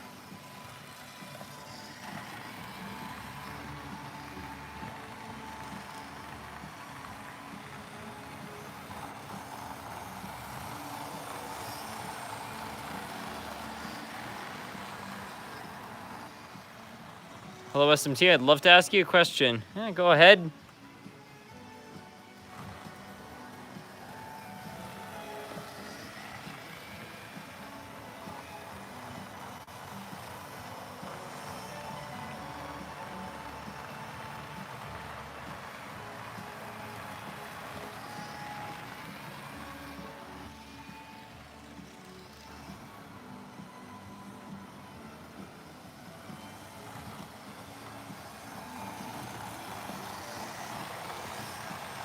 For a machine that only goes forwards and backwards, you managed to turn left.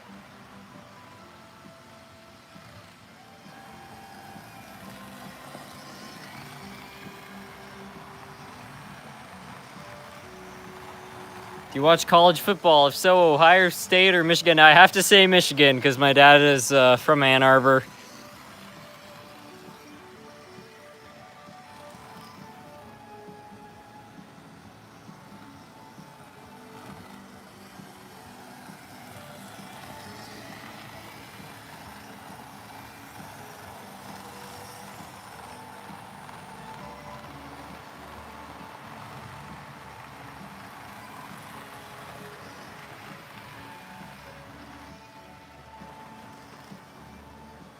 Do you have any Caledonian railway engines? I don't think I do.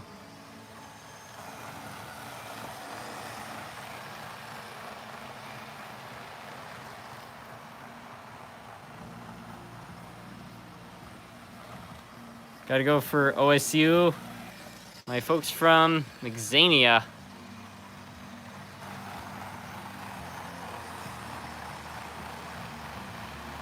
OSU all the way.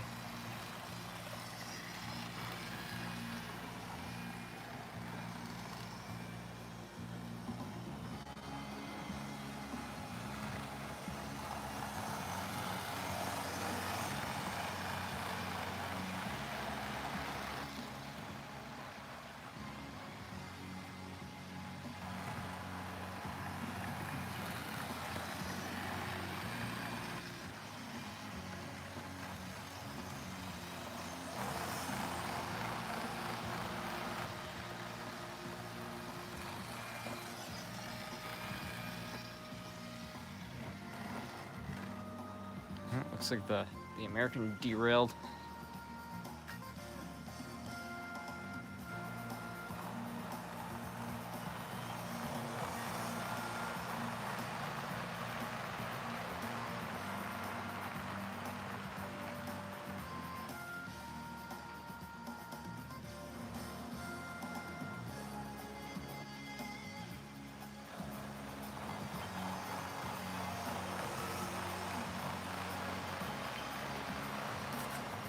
There we go.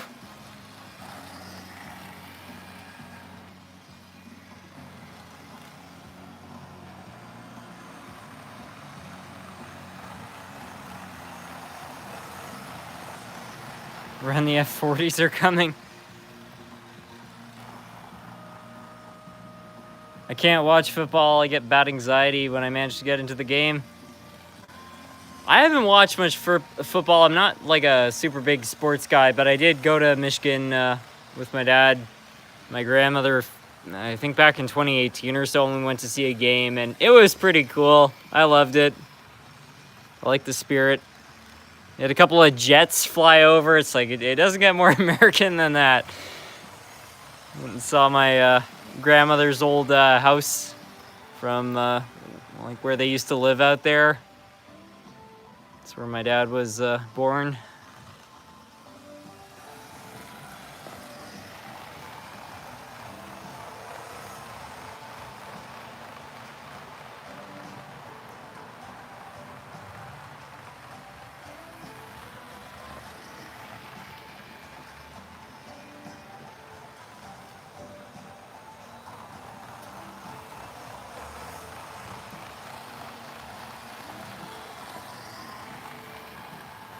The Amtrak's running good. Yeah, it's super smooth.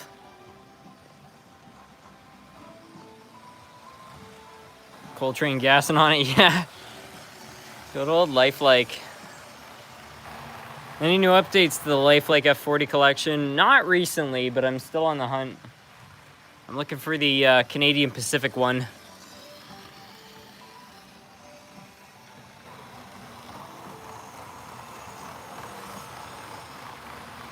Can you run an SD60? I feel like I might have one, but I'm not sure which it is. I hear Larks has it.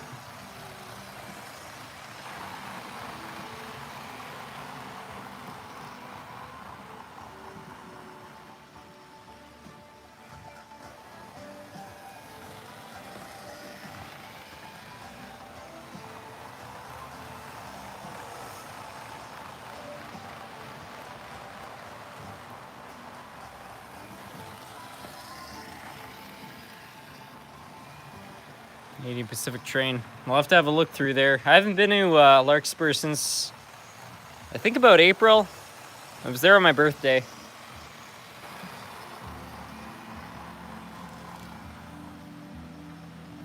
Have you done a face reveal? If not, when will you? I've definitely shown my face quite a few times on the channel. I mean, the focus is always the trains, but you know, my face has been shown in some videos.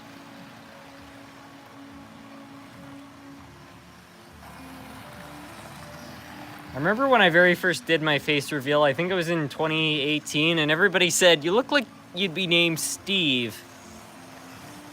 I was like, okay. Not insulted. I mean, not that Steve is a bad name or anything. I just thought that was funny, that's what everybody thought.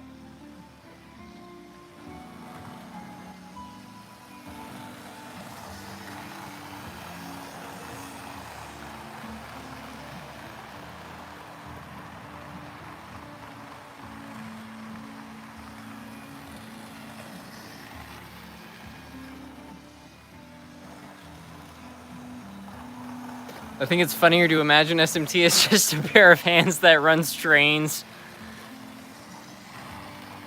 Yeah, exactly. If I go too far forward, it's just a floating arm.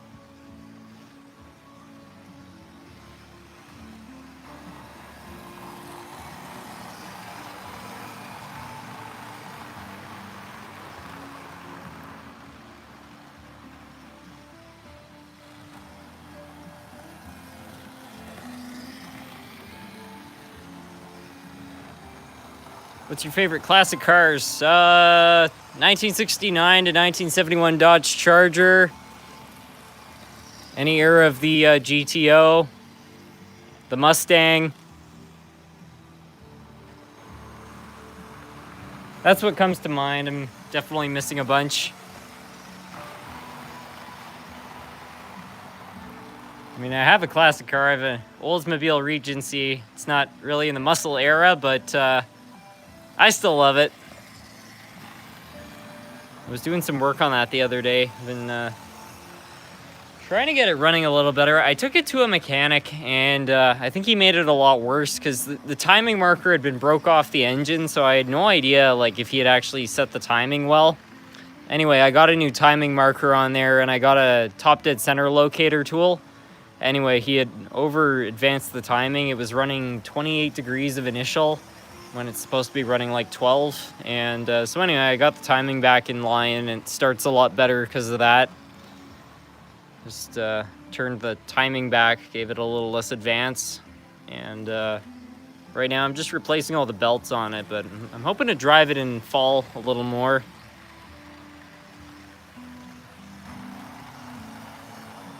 1970 Mercury Cologne, or Cyclone, sorry. 1955 Chevy Bel Air. I think the Bel Air is very classic. I mean, I really like GM products, but I do have a soft spot for some Mopar stuff, just because my dad's side of the family was Mopar. It was Mopar or no car. My mom's side of the family, my granddad was either Ford or GM. So I've got all three of the big three, but there's a bit of internal conflict there, you know. You ever been to Michigan? Yeah, I've been to Ann Arbor, and I've also been to Detroit.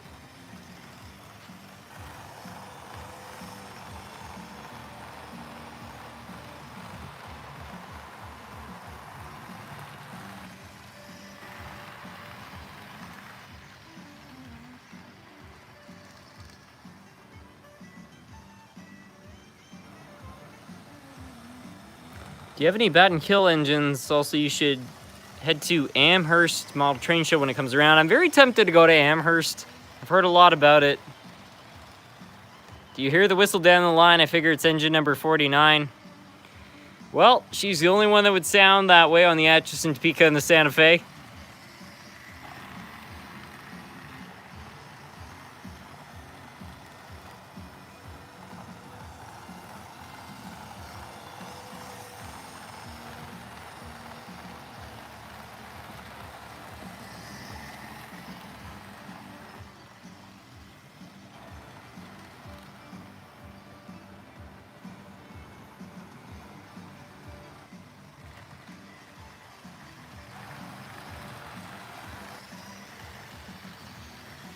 '70 Barracuda. My granddad on my dad's side had a Barracuda. I can't remember if that was before or after the Dodge Charger. He had a 71 Dodge Charger with the 440, and then he had a Barracuda at some point. I think the Barracuda might have been first.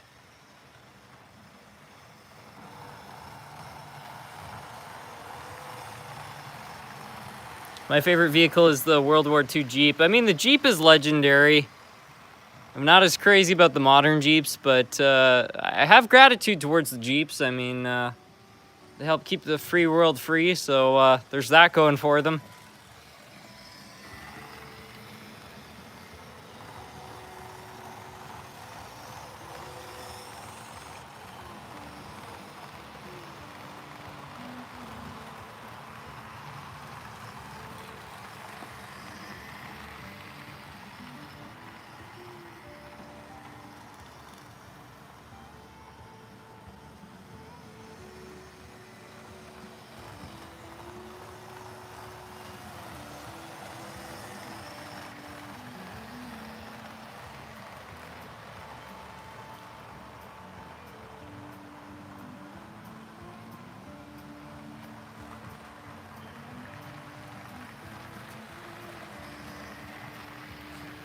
The Dodge Daytona is a good car.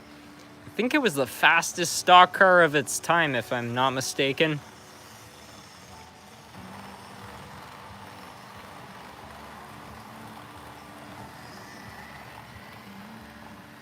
I think it's the car that Joe Dirt had in that movie too.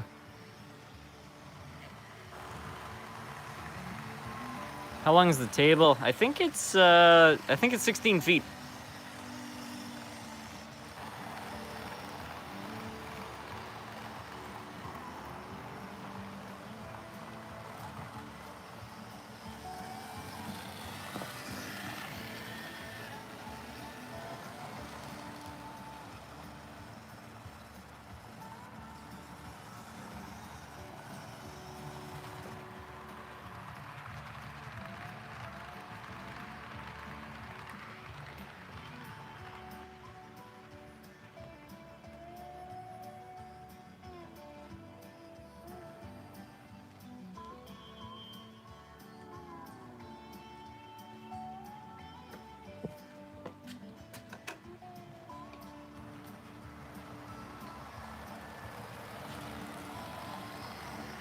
I like the Volvo 240s and the '79 Camaro Rally Sport. Dodge Daytona Plymouth Superbird.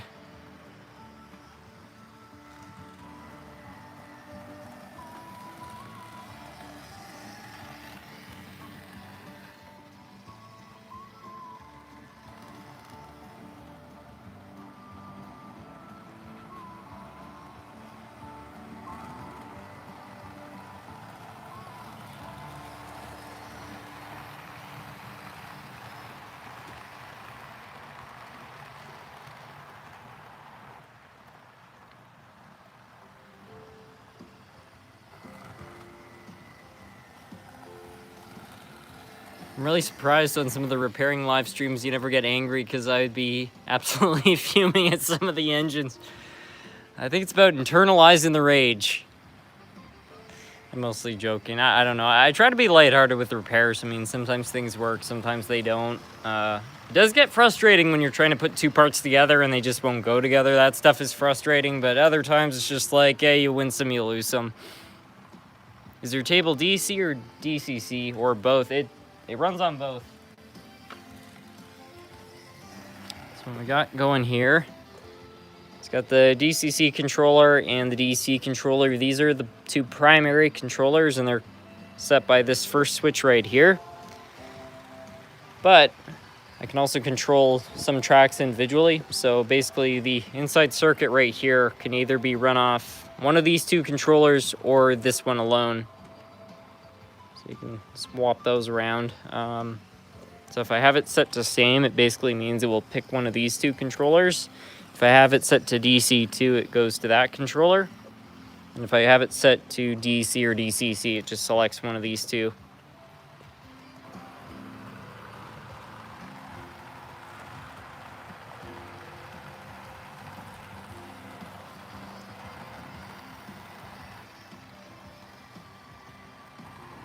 Steam engines are a nightmare to work on because of the rods and pistons not going together.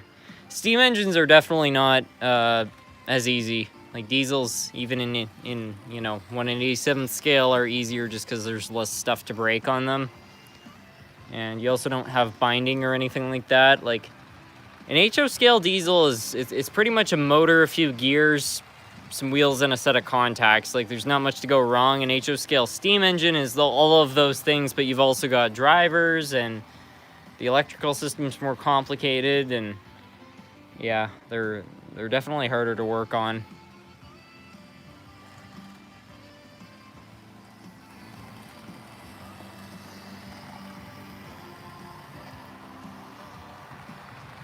Have you ever played any computer train simulators or train puzzle games? I've never played any train puzzle games. I have played a few train simulators, though. My first ever train simulator was Trains with a Z for iPad, and then I got the computer version of that. After that, I got Microsoft Train Simulator and then Railworks. My two favorites are Trains with a Z, because the route building technology is great. It's a lot of fun to work with. And Microsoft Train Simulator, I just find, I don't know, it just has a very nostalgic feel to it. I just don't find that Railworks quite captures. Railworks is definitely the most realistic, but I never enjoyed it as much, honestly. Next year, the channel will turn 10 years old. Why is there a frowny face? That's a cool thing.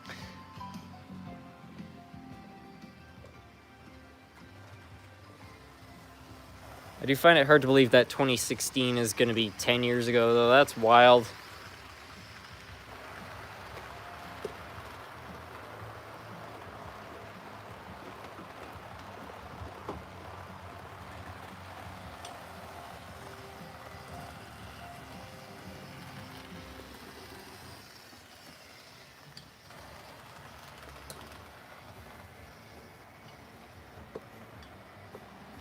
Time's going too fast. I couldn't agree more with that.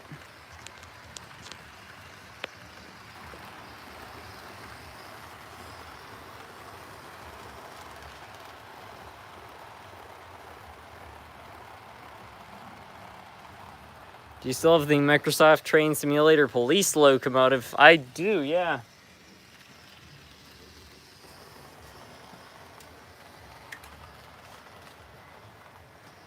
I don't know how many people watching this would get the reference, but back when Microsoft Train Simulator was big, somebody made a police locomotive, and a lot of people made a whole series. It was like a parody of Cops, but with trains.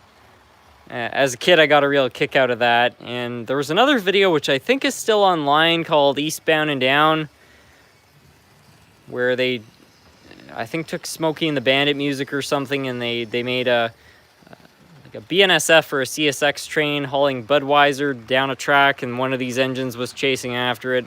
It's a pretty silly video, but I always got a kick out of it, so I made a model of the locomotive from those videos.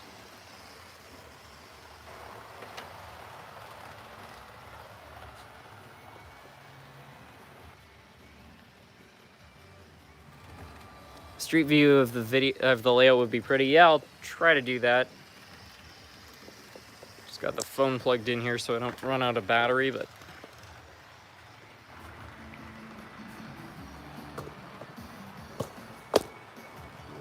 I feel like this might be the perfect view of the layout if I remove that house.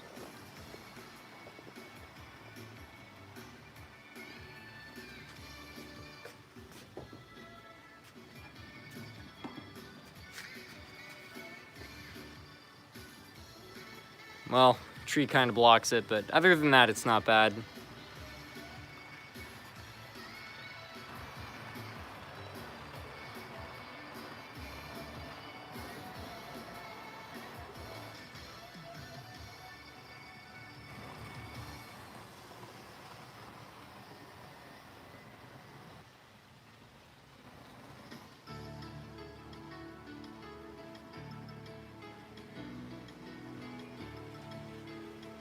I just purchased 2 new Stewart's locomotive. I wanted to know if you've heard anything on these. I don't own a crazy amount of Stewart locomotives, but I will say that all the Stewart engines I have owned run really well. They're incredibly quiet. I'm not aware of any major issues with them. I don't think the brand exists anymore, though. That's a nice shot. I wonder if I kind of move up here a little. Oh, this might be better.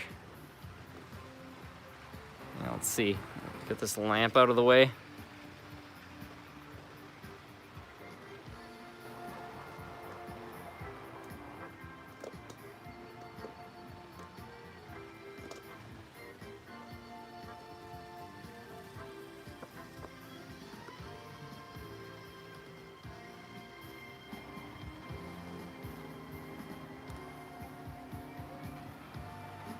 Yeah, that kind of works.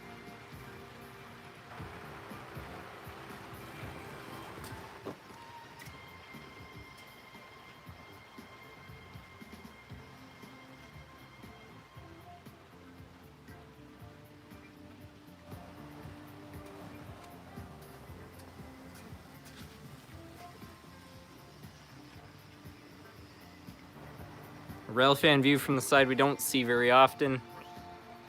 I'll see what I can do here. I have to keep an eye on it though, because this phone is running on 10% battery.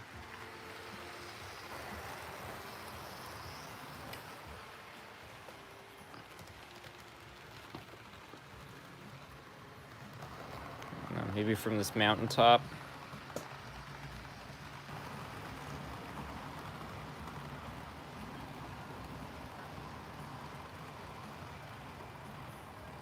You run a via rail train? Absolutely.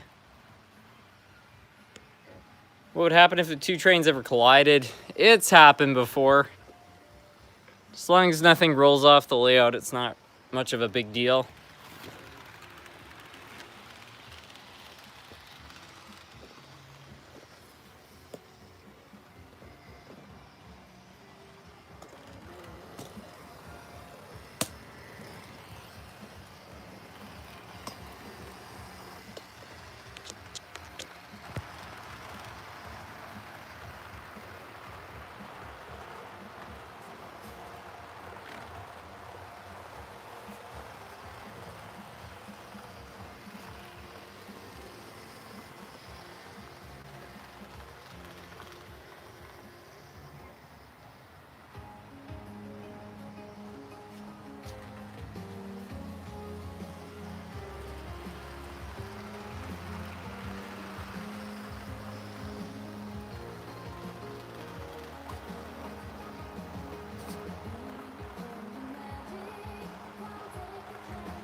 Hey, SMT, I'm in a town near Ottawa. I was thinking about going to Ottawa.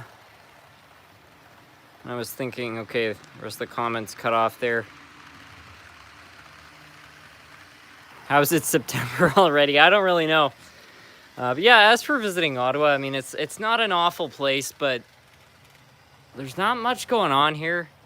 We've got some good train stores. We got, you know, like Larkspur. We got, well, technically that's in Merrickville, but we got Larkspur, got Hobby House, we got the Hobby Center. All pretty good train shops. I'm grateful for that, but in terms of rail activity, there's not a whole lot around here.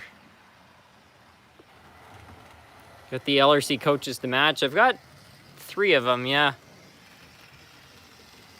Is that the same Via Rail locomotive that nearly rear-ended a freight train in that same video?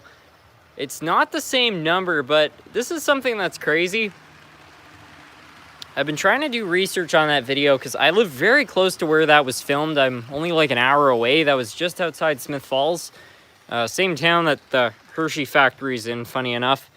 But what I found out is that in 1987 or 1989, the same locomotive that nearly collided with that train actually collided with the back of another train. So nearly 2 years later, the same engine almost got into the same accident. I mean, what are the chances of that?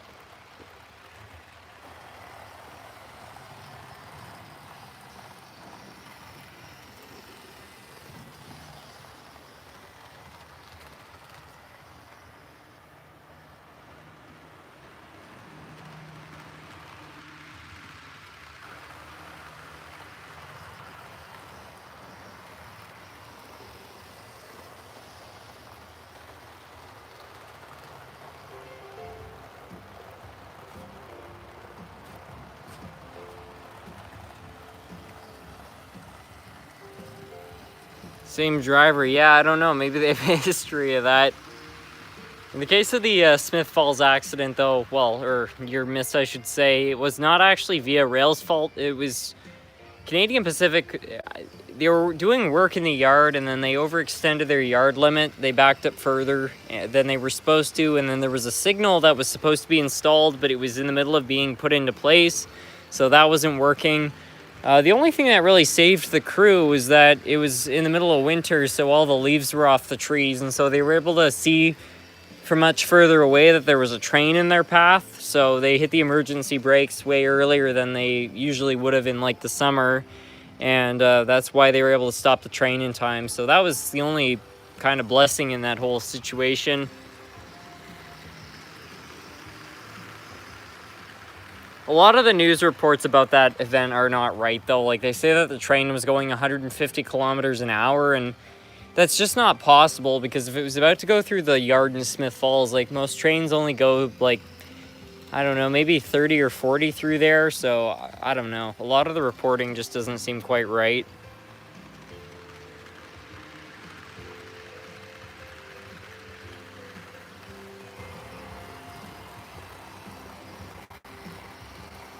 Don't run the Acela, it may go flying. Yeah,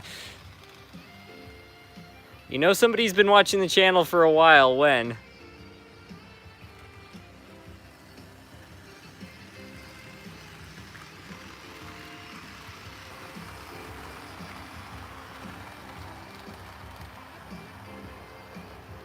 Run something that you haven't run in a while. Put it on the track. Yeah, sure. Leave it to the news to get it wrong. Yeah, it's pretty true.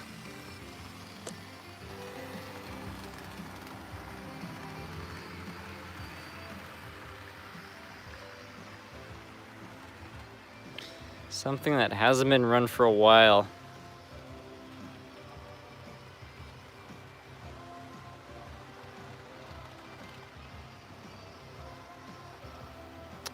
Sort of leaning towards this. I feel like this thing hasn't been running in a while. No idea if it will start.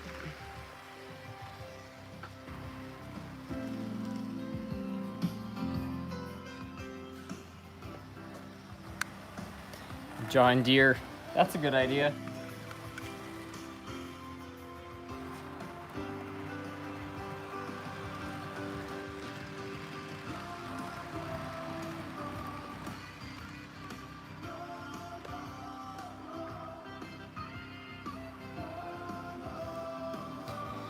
Do you have any Shea locomotives? I have one, but it needs to be repaired.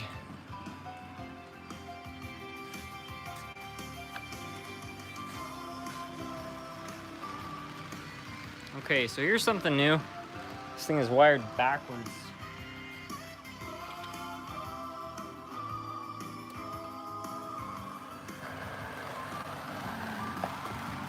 Oh, that didn't take much convincing.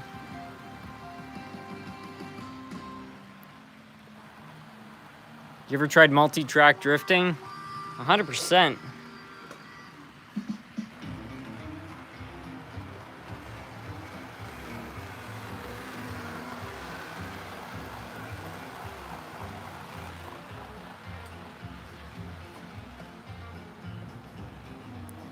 Shea repairs sound like they'd be quite the process. I've never worked on one before, but I'd imagine so, yeah.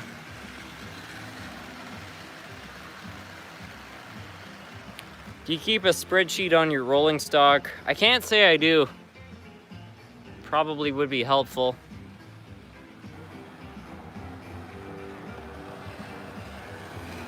See if I can find the John Deere engine.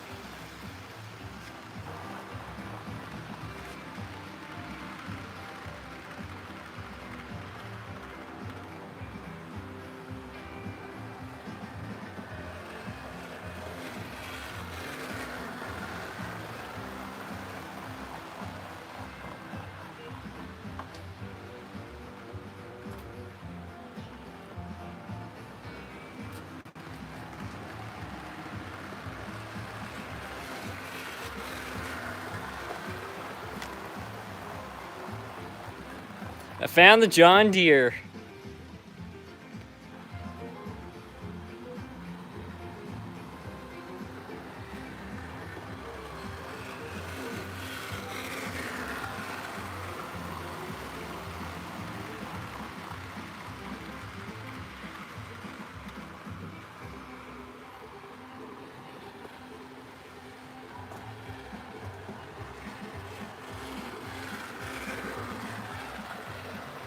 Nothing rides like a deer. Well, we'll put that theory to the test.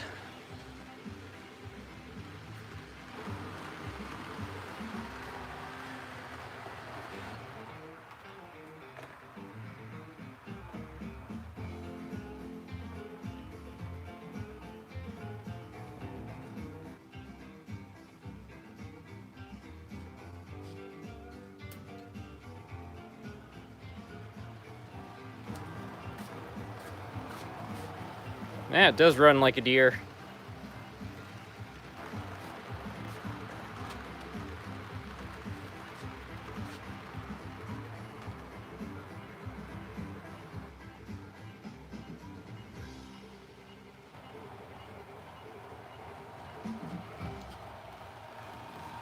It's funny that deers will run if they hear a twig break, but if they stand still, if a 200-pound, yeah, exactly. But not the John Deere. I have a lot of deer, but it's mostly Athearn.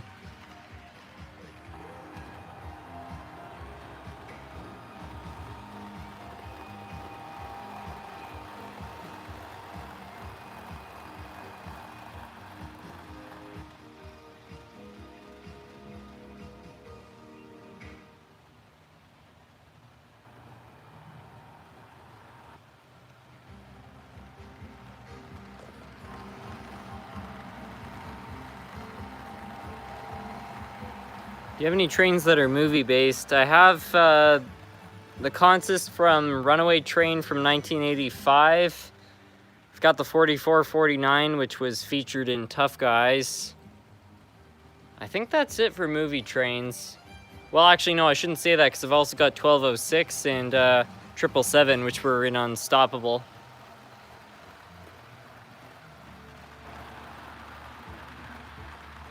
I'm running my own John Deere F7 right now.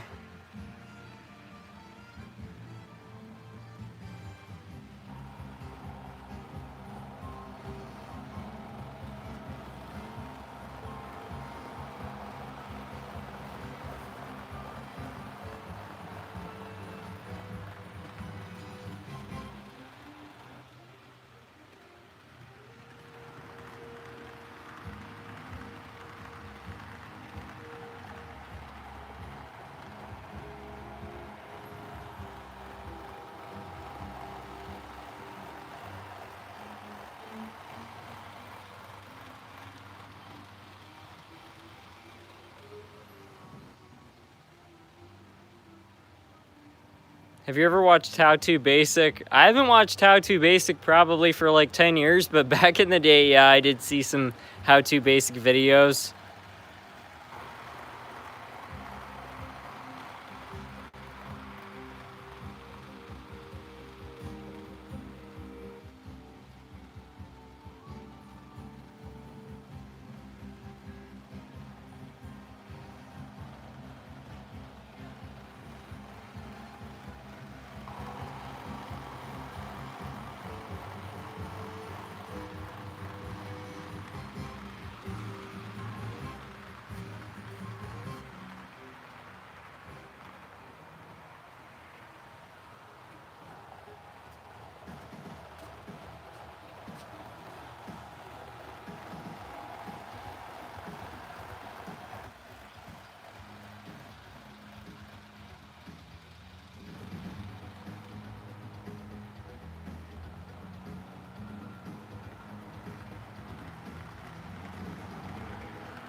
Have you ever bothered to upgrade a 80s Bachmann with the worm gear drive that can barely pull with a better motor? If you're talking about the old pancake drive, no, I haven't. If you're talking about the all-wheel drive models, I also have never tried to upgrade the motor. It's probably possible, but even the 70s era drives were not amazing. They had all-wheel drive and they had a die-cast chassis, which was good, but they also had zinc pest problems and all sorts of other things. You live in Canada? Yeah.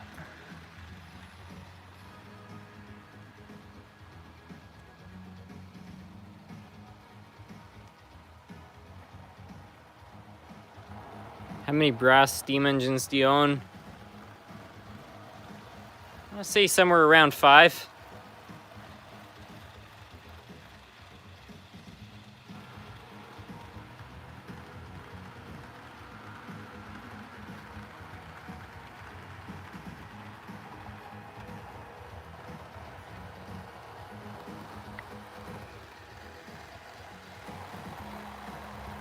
Run a steam engine, anything. Alrighty.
Sparky, welcome. What's your most expensive train? I want to say probably 6001.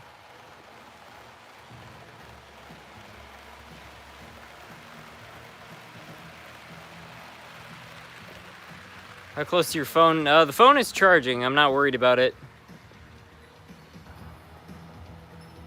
Hooray for Steam, yeah.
If Titanic 2 ever sets sail, would you ride on it or not?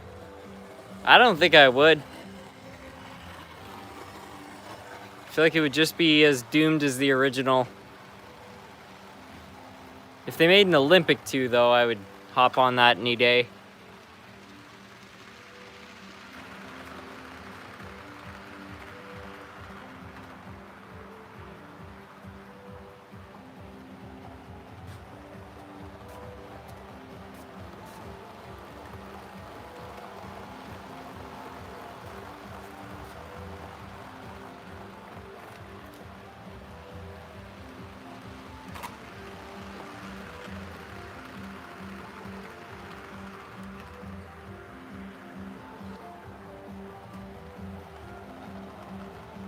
Britannic 2, I don't think I would get on one of those either.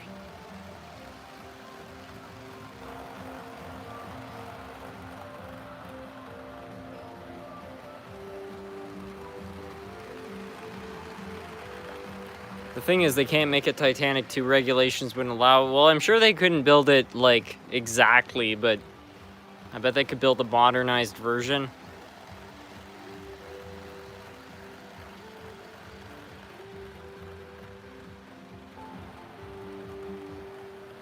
The Olympic sunk.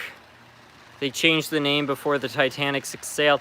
I don't know if that's true, because I've heard that theory before, but everything on the Titanic was branded a certain number, and the Titanic had physical differences between Olympic, so I'm not of the belief that Olympic sank and that Titanic was insurance fraud.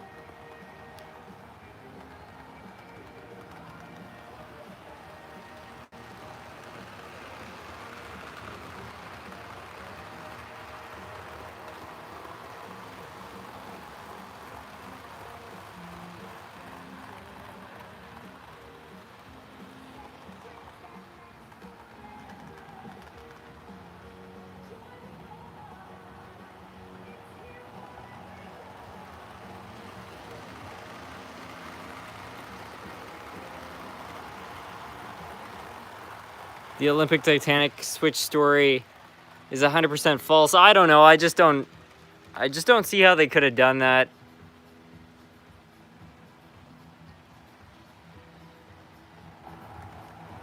I know, like right now, people are talking about Edmund Fitzgerald. That I think probably was hiding issues. Because I know there were theories with the Edmund Fitzgerald that it had structural issues even before it went into the storm, and the fact that nobody was allowed to investigate it might be hiding that. That I think is possible, but the whole Titanic, I don't know. The Titanic was also underinsured, so they wouldn't have got the right amount of money. I don't know. There's a lot about it where I don't think that happened.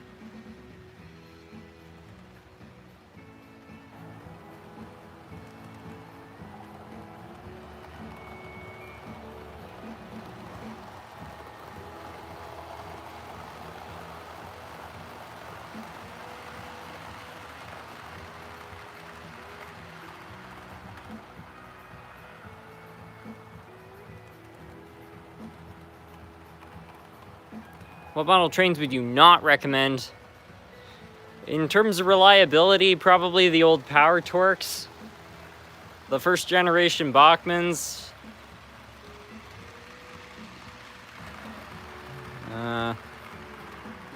Even modern Bachmanns, I mean, I wouldn't fully recommend them. Some of them are okay. They're not all bad, but they're not number one on the list, that's for sure.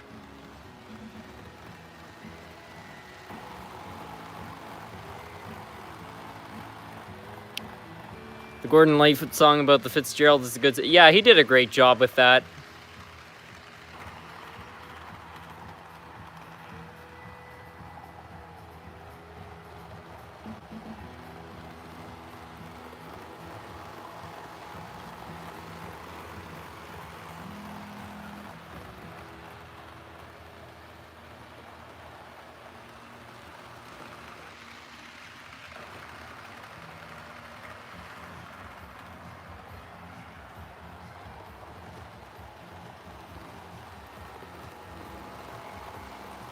You should make a contract video or whatever it's called from trains, planes, and automobiles. That might be fun. Do you have any Wisconsin Central stuff? I don't think I do.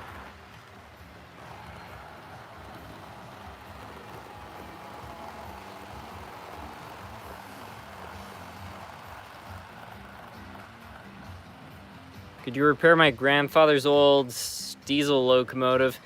I don't do any repairs that involve shipping, but if you want to send me an email, I can try to give you some advice on repairs.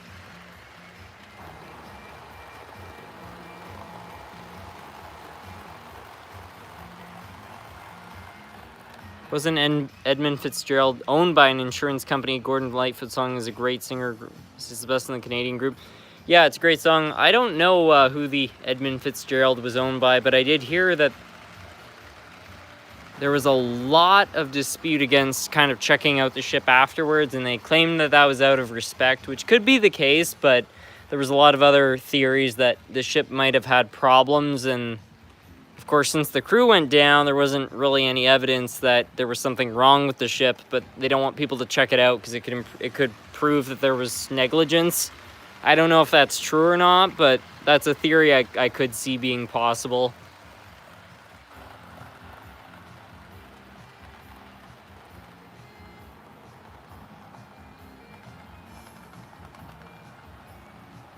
Do you have any Genesee and Wyoming SD40s? I've got some Genesee and Wyoming stuff, yeah.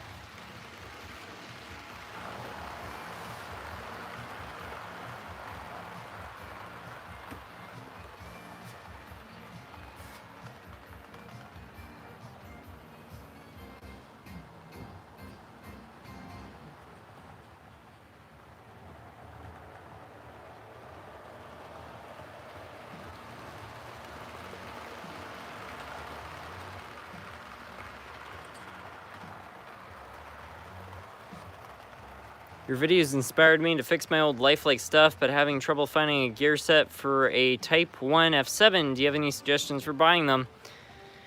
If you're talking about the original lifelike engines, I'm not sure where you can find gears for those. For the second generation lifelikes, I know that David from DB Tech was successful at finding some gears, generic gears on eBay, which seem to fit them, so maybe that would help you if it is the second type.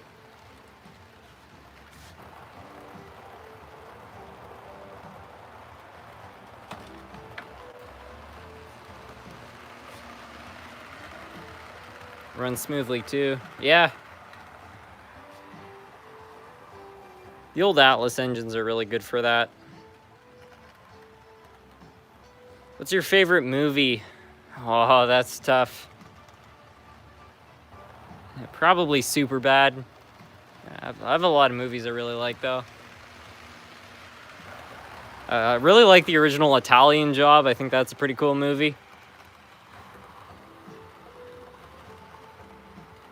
Runaway Train 1985 is awesome. Tough Guys is great.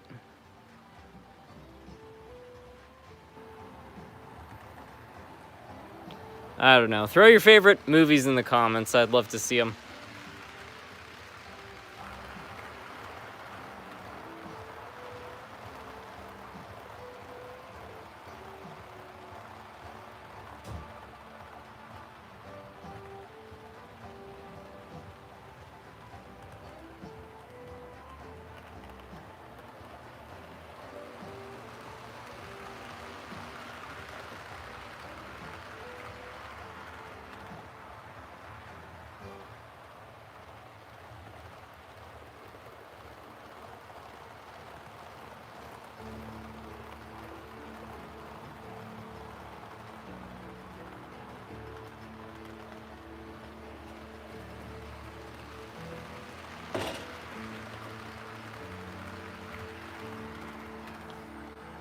Polar Express and Christmas, 2 birds, 1 stone.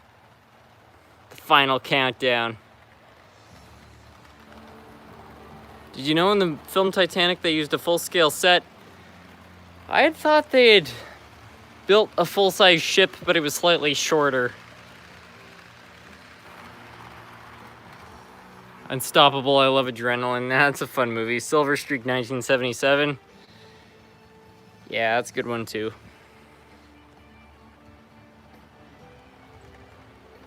Do you like Ready Player One? I don't think I've ever seen it.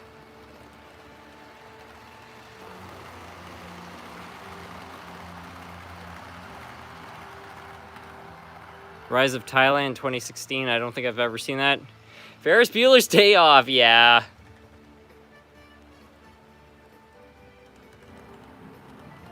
Tucker Manovich's Dream. I don't think I've ever seen that one. Home Alone, Titanic, Cars, the Lego Movie, Polar Express.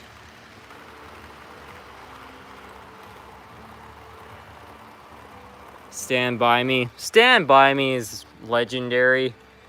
It's really funny because I remember seeing Stand By Me with my parents when I was really young, like 7 years old, and at the time I just saw it as like a fun movie because it was about like boys like running away from home, and there were trains and stuff. I just thought it was so cool. And then I remember seeing it like, I want to say like 10 years later, when I was like a teenager, and I still loved the movie, but it struck me way differently. I don't know, just because more of the messaging came through, whereas like when I was a kid, I just saw it as like a train movie.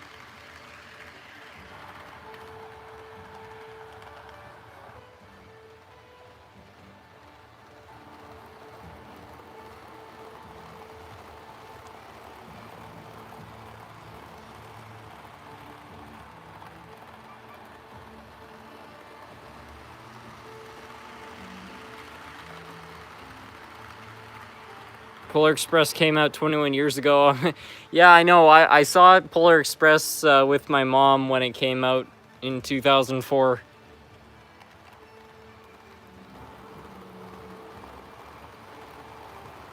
What's your email? scrumptiousmodeltrains@gmail.com.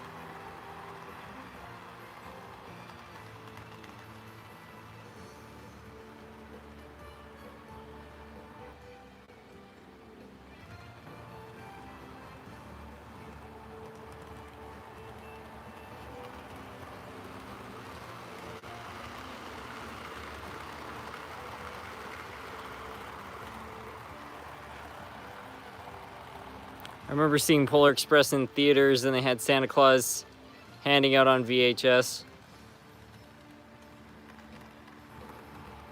That's funny because I remember when I saw the Polar Express in theaters, like the hobo I found was one of the more scary characters, but every time I see that film now, I find him more and more entertaining, especially since the hobo from Polar Express is actually like kind of an unsung hero. Like, first of all, he saves the main character who's walking on top of the train because he doesn't know about the tunnel. And then he saves the three people again. There's that one scene where when the train is kind of skating across ice, they hit like a lump of ice and it tilts, and there's that girl that's about to fall off, and the conductor goes to grab her, and then the main character tries to grab him from falling off, and then the ghost pulls them all up and stuff. So it's just kind of funny that, even though he's not always the nicest guy, he actually is a hero throughout the film.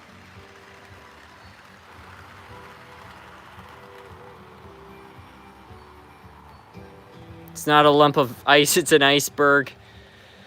I think an iceberg floats on its own.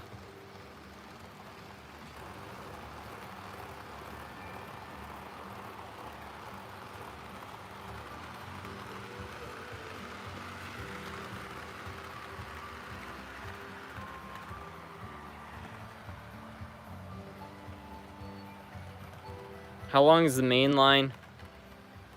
Well, the layout's 16 feet across, so just under 16 feet.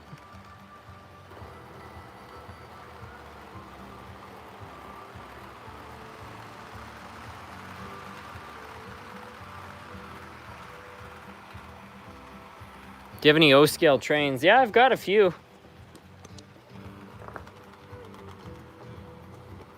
I'll go through the O-scale collection because it's small enough that I can show every piece.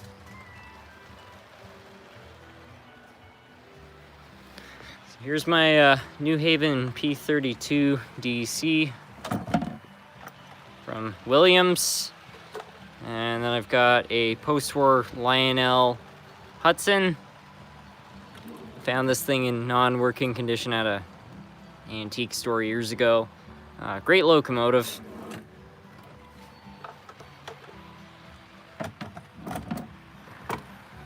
And here I got a couple post-war diesels. This is a GP7 or a GP9, I'm not sure which. I got this Santa Fe one over here. And these two engines right here have been parked since 1969. A little bit of oil, and they were up and running for the first time in 55 years. No real maintenance done on them. Just shows how tough the post-war engines are. And then I got this thing, which is, I think this is from the 90s. I don't know if this would be MPC era or what the case is. But I found this at an antique store at a pretty good price, so bought that as well. Do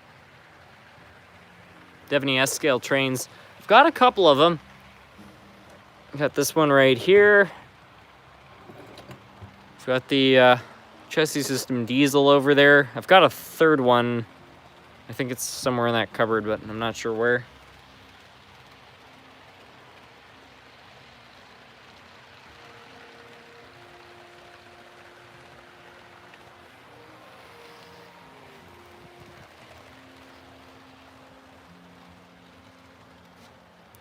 Z-scale. Yeah, I've got this thing. We'll see if it will run.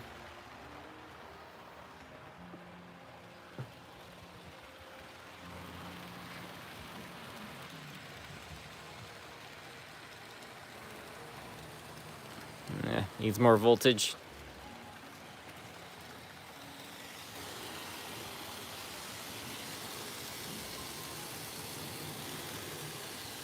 Yeah.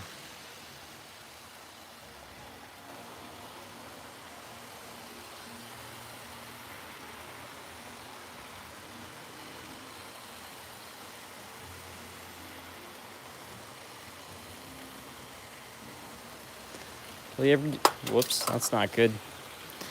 Will you ever do an updated version of the N-scale video? Probably. I don't see why not. A bit of a collection update. I did sort everything out. This top layer is all supposed to be stuff that works. This bottom layer is either stuff that's dummy engine or that needs work. Some of this is kind of mixed. A lot of these engines do work right here, but I've got some which are brand new, which never ran, so.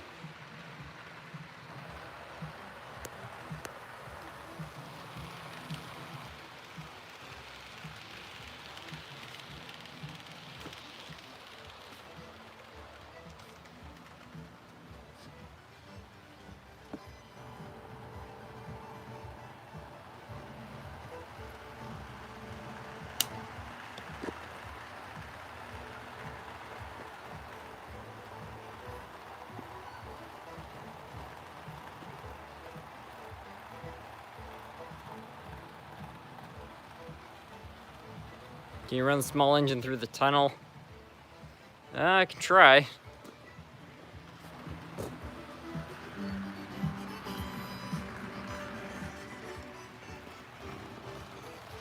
Got to time this nicely with the freight train here.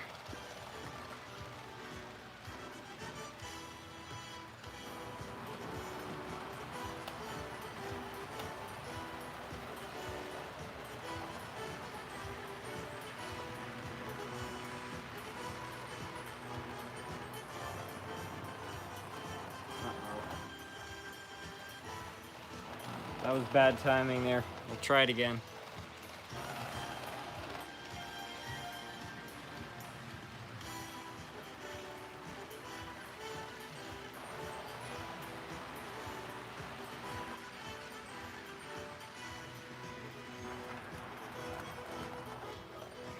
There we go. Oh, almost.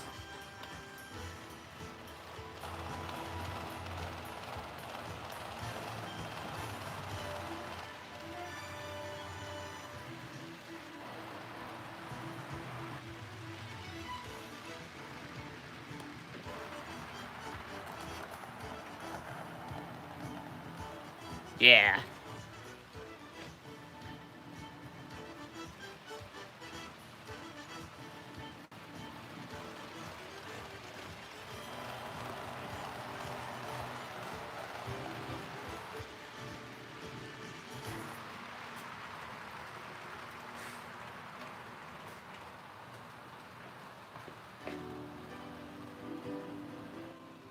Raven, welcome.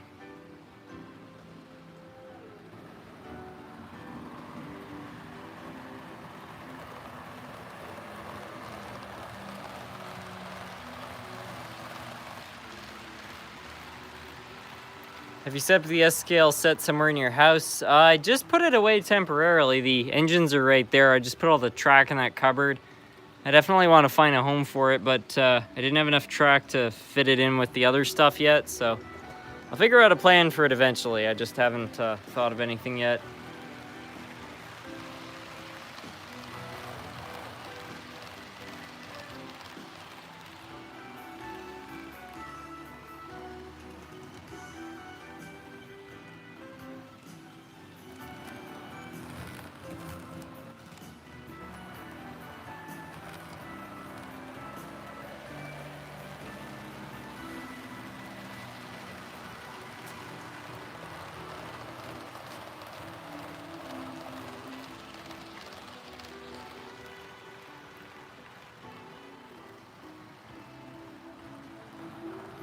Are you ever gonna finish the road bridge? I don't know. I don't see too much to add to it. I know I could replace a couple pillars on there, but as far as I'm concerned, it's okay.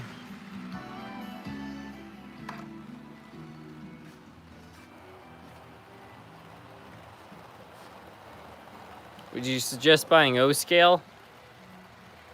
In terms of realism, definitely not. In terms of it actually having like some excitement, like in terms of running it, I would say so. Like I will say that O-scale trains have a lot of life to them. I don't know, just because they're larger, they actually rumble around and stuff. I really like that about them. But if you have limited space or you're trying to build something realistic, I would avoid them.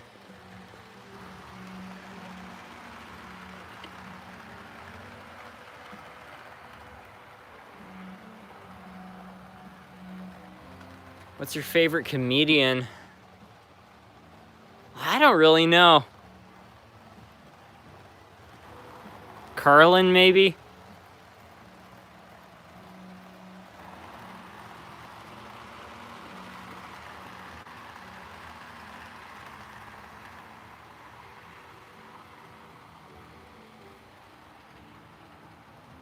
S-scale was supposed to be between scales, right? Yeah, S-scale is supposed to be between HO and O-scale.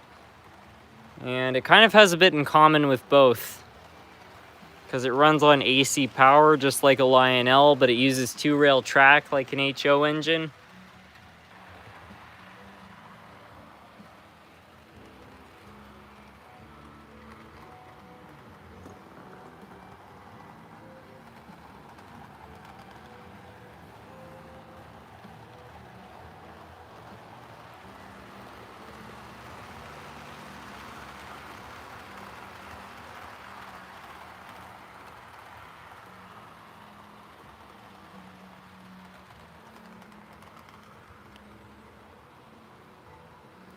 David Z to G, welcome.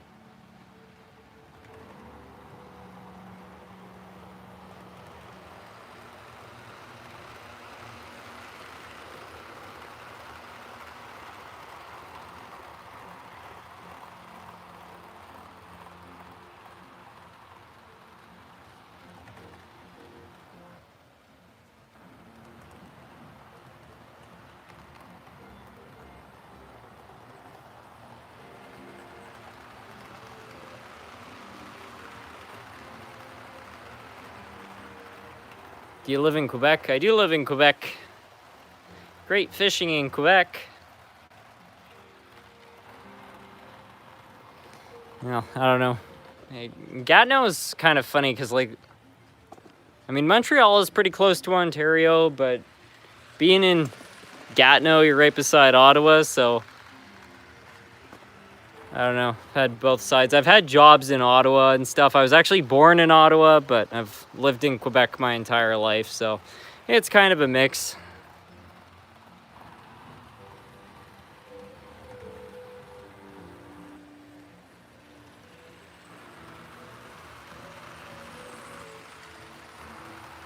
Always good fishing in Quebec. I'm glad somebody gets the reference.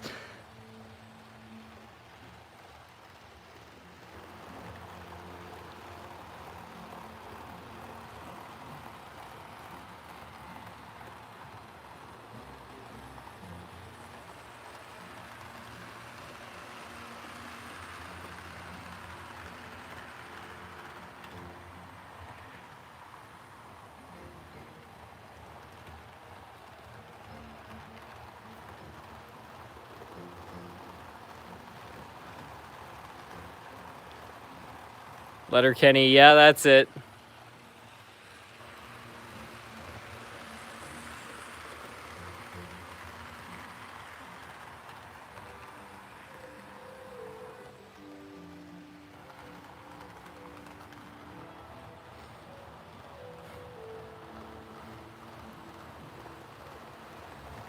How's your French? Not amazing.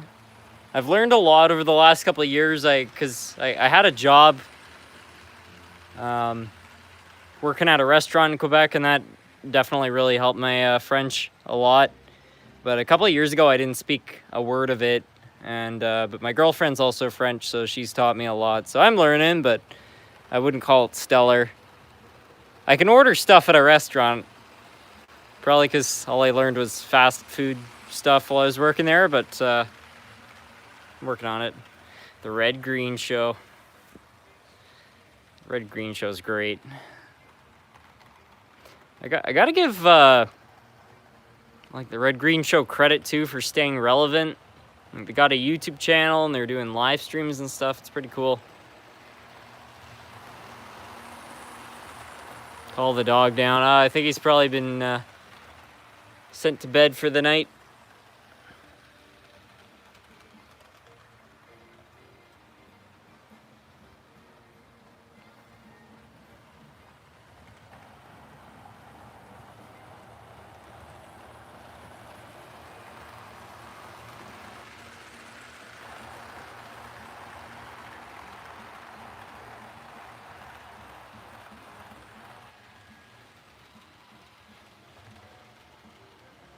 Can you clarify for me, are Canadians as nice as everybody says? I don't know. I feel like the Canadian polite thing is more of like a stereotype. Like, I don't know, just like any country, we've definitely got some horrible people here.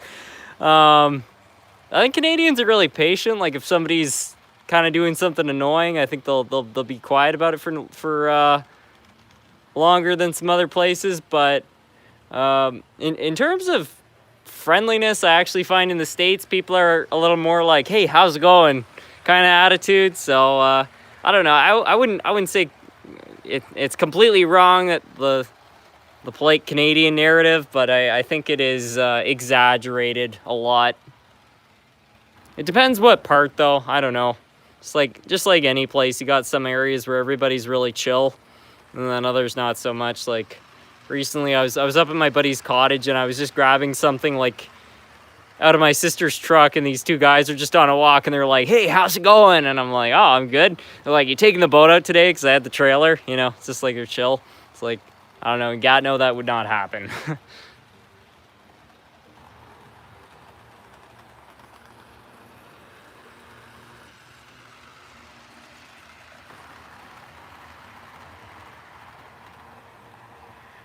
We're polite if you talk to us, but generally, yes, exaggerated. Yeah, I agree with that.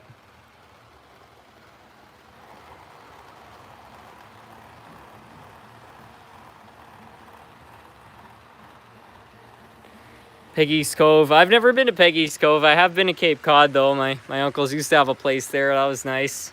Used to find those big horseshoe crabs on the beach. I always loved that.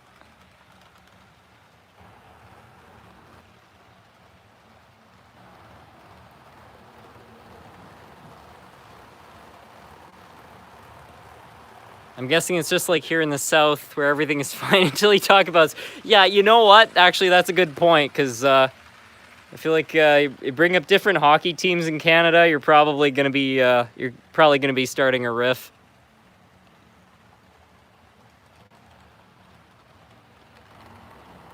Ever been to the U.S.? I've been to the U.S. every year of my life, multiple times a year. I go down there a lot.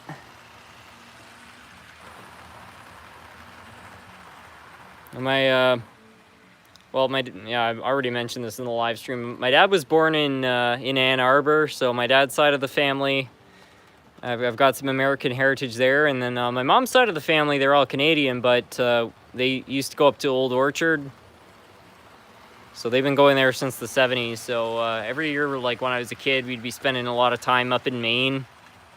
But I've been to a lot of other places, and I've also got I've got family in California. I got some family in Maine, so definitely has some association. What part of Canada? I'm in Gatineau.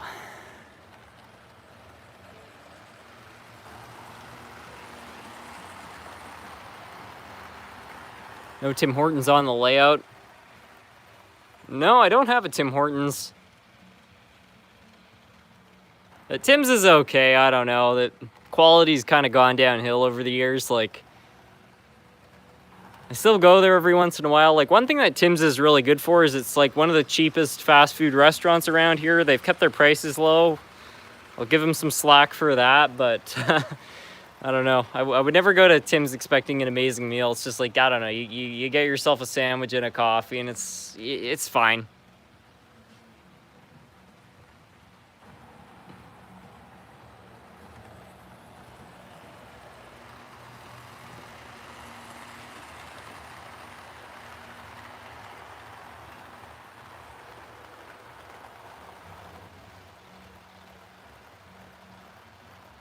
You should put a McDonald's on the layout. I do have a KFC and a Waffle House.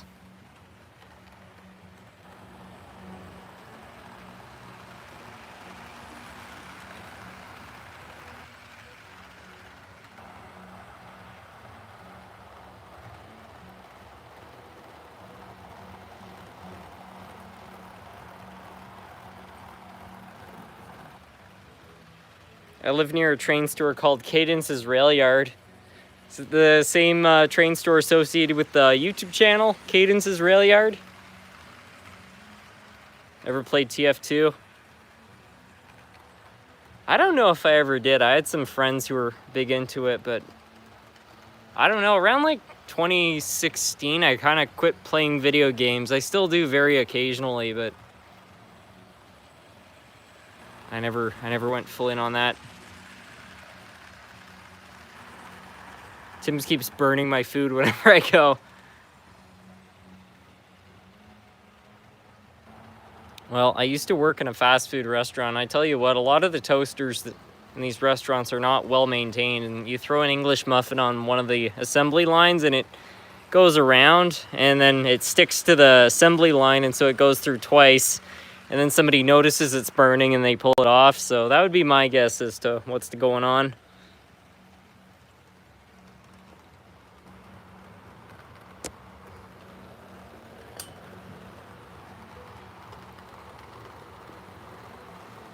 Buffalo Wild Wings. I've never been to Buffalo Wild Wings.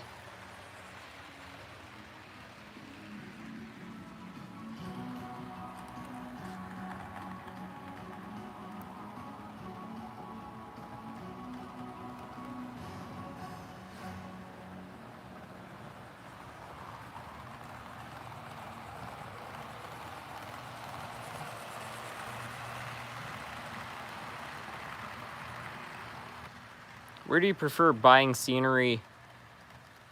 I usually just buy it at my local hobby shop. They have a pretty good selection. Their prices are quite average, so It's mostly just woodland scenic stuff, nothing too special. Do you eat poutine? I love poutine. Gravy, fries, cheese, it's all good. I went to a Sonic for breakfast. Their fryers and microwaves were both broken. It was an interesting experience.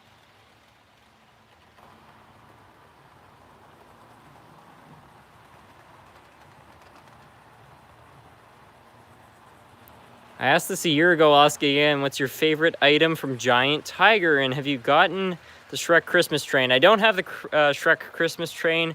Favorite item from Giant Tiger is maple charcoal. You buy these great big bags of maple flavored charcoal. You throw that in your hibachi and you can cook chicken and stuff, and it has a very sweet flavor. I've never seen it at any store other than Giant Tiger, so. It's kind of cool. Anyway, we're past 11 o'clock, so I'll finish off the live stream because I don't want to keep everybody upstairs awake. But thank you so much for joining in this evening. As usual, I had a lot of fun running trains and chatting with everybody. Read a few more of these comments just before I sign out. What's with Canadians liking anything maple? It's good stuff.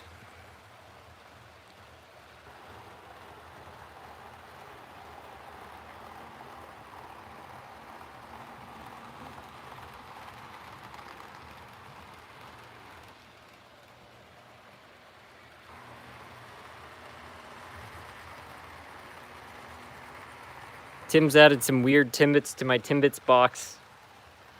Birthday cake flavor. Is the shed almost done? Shed layout. I haven't started on that. I have a Life Like Thunder Express. That's a legendary set.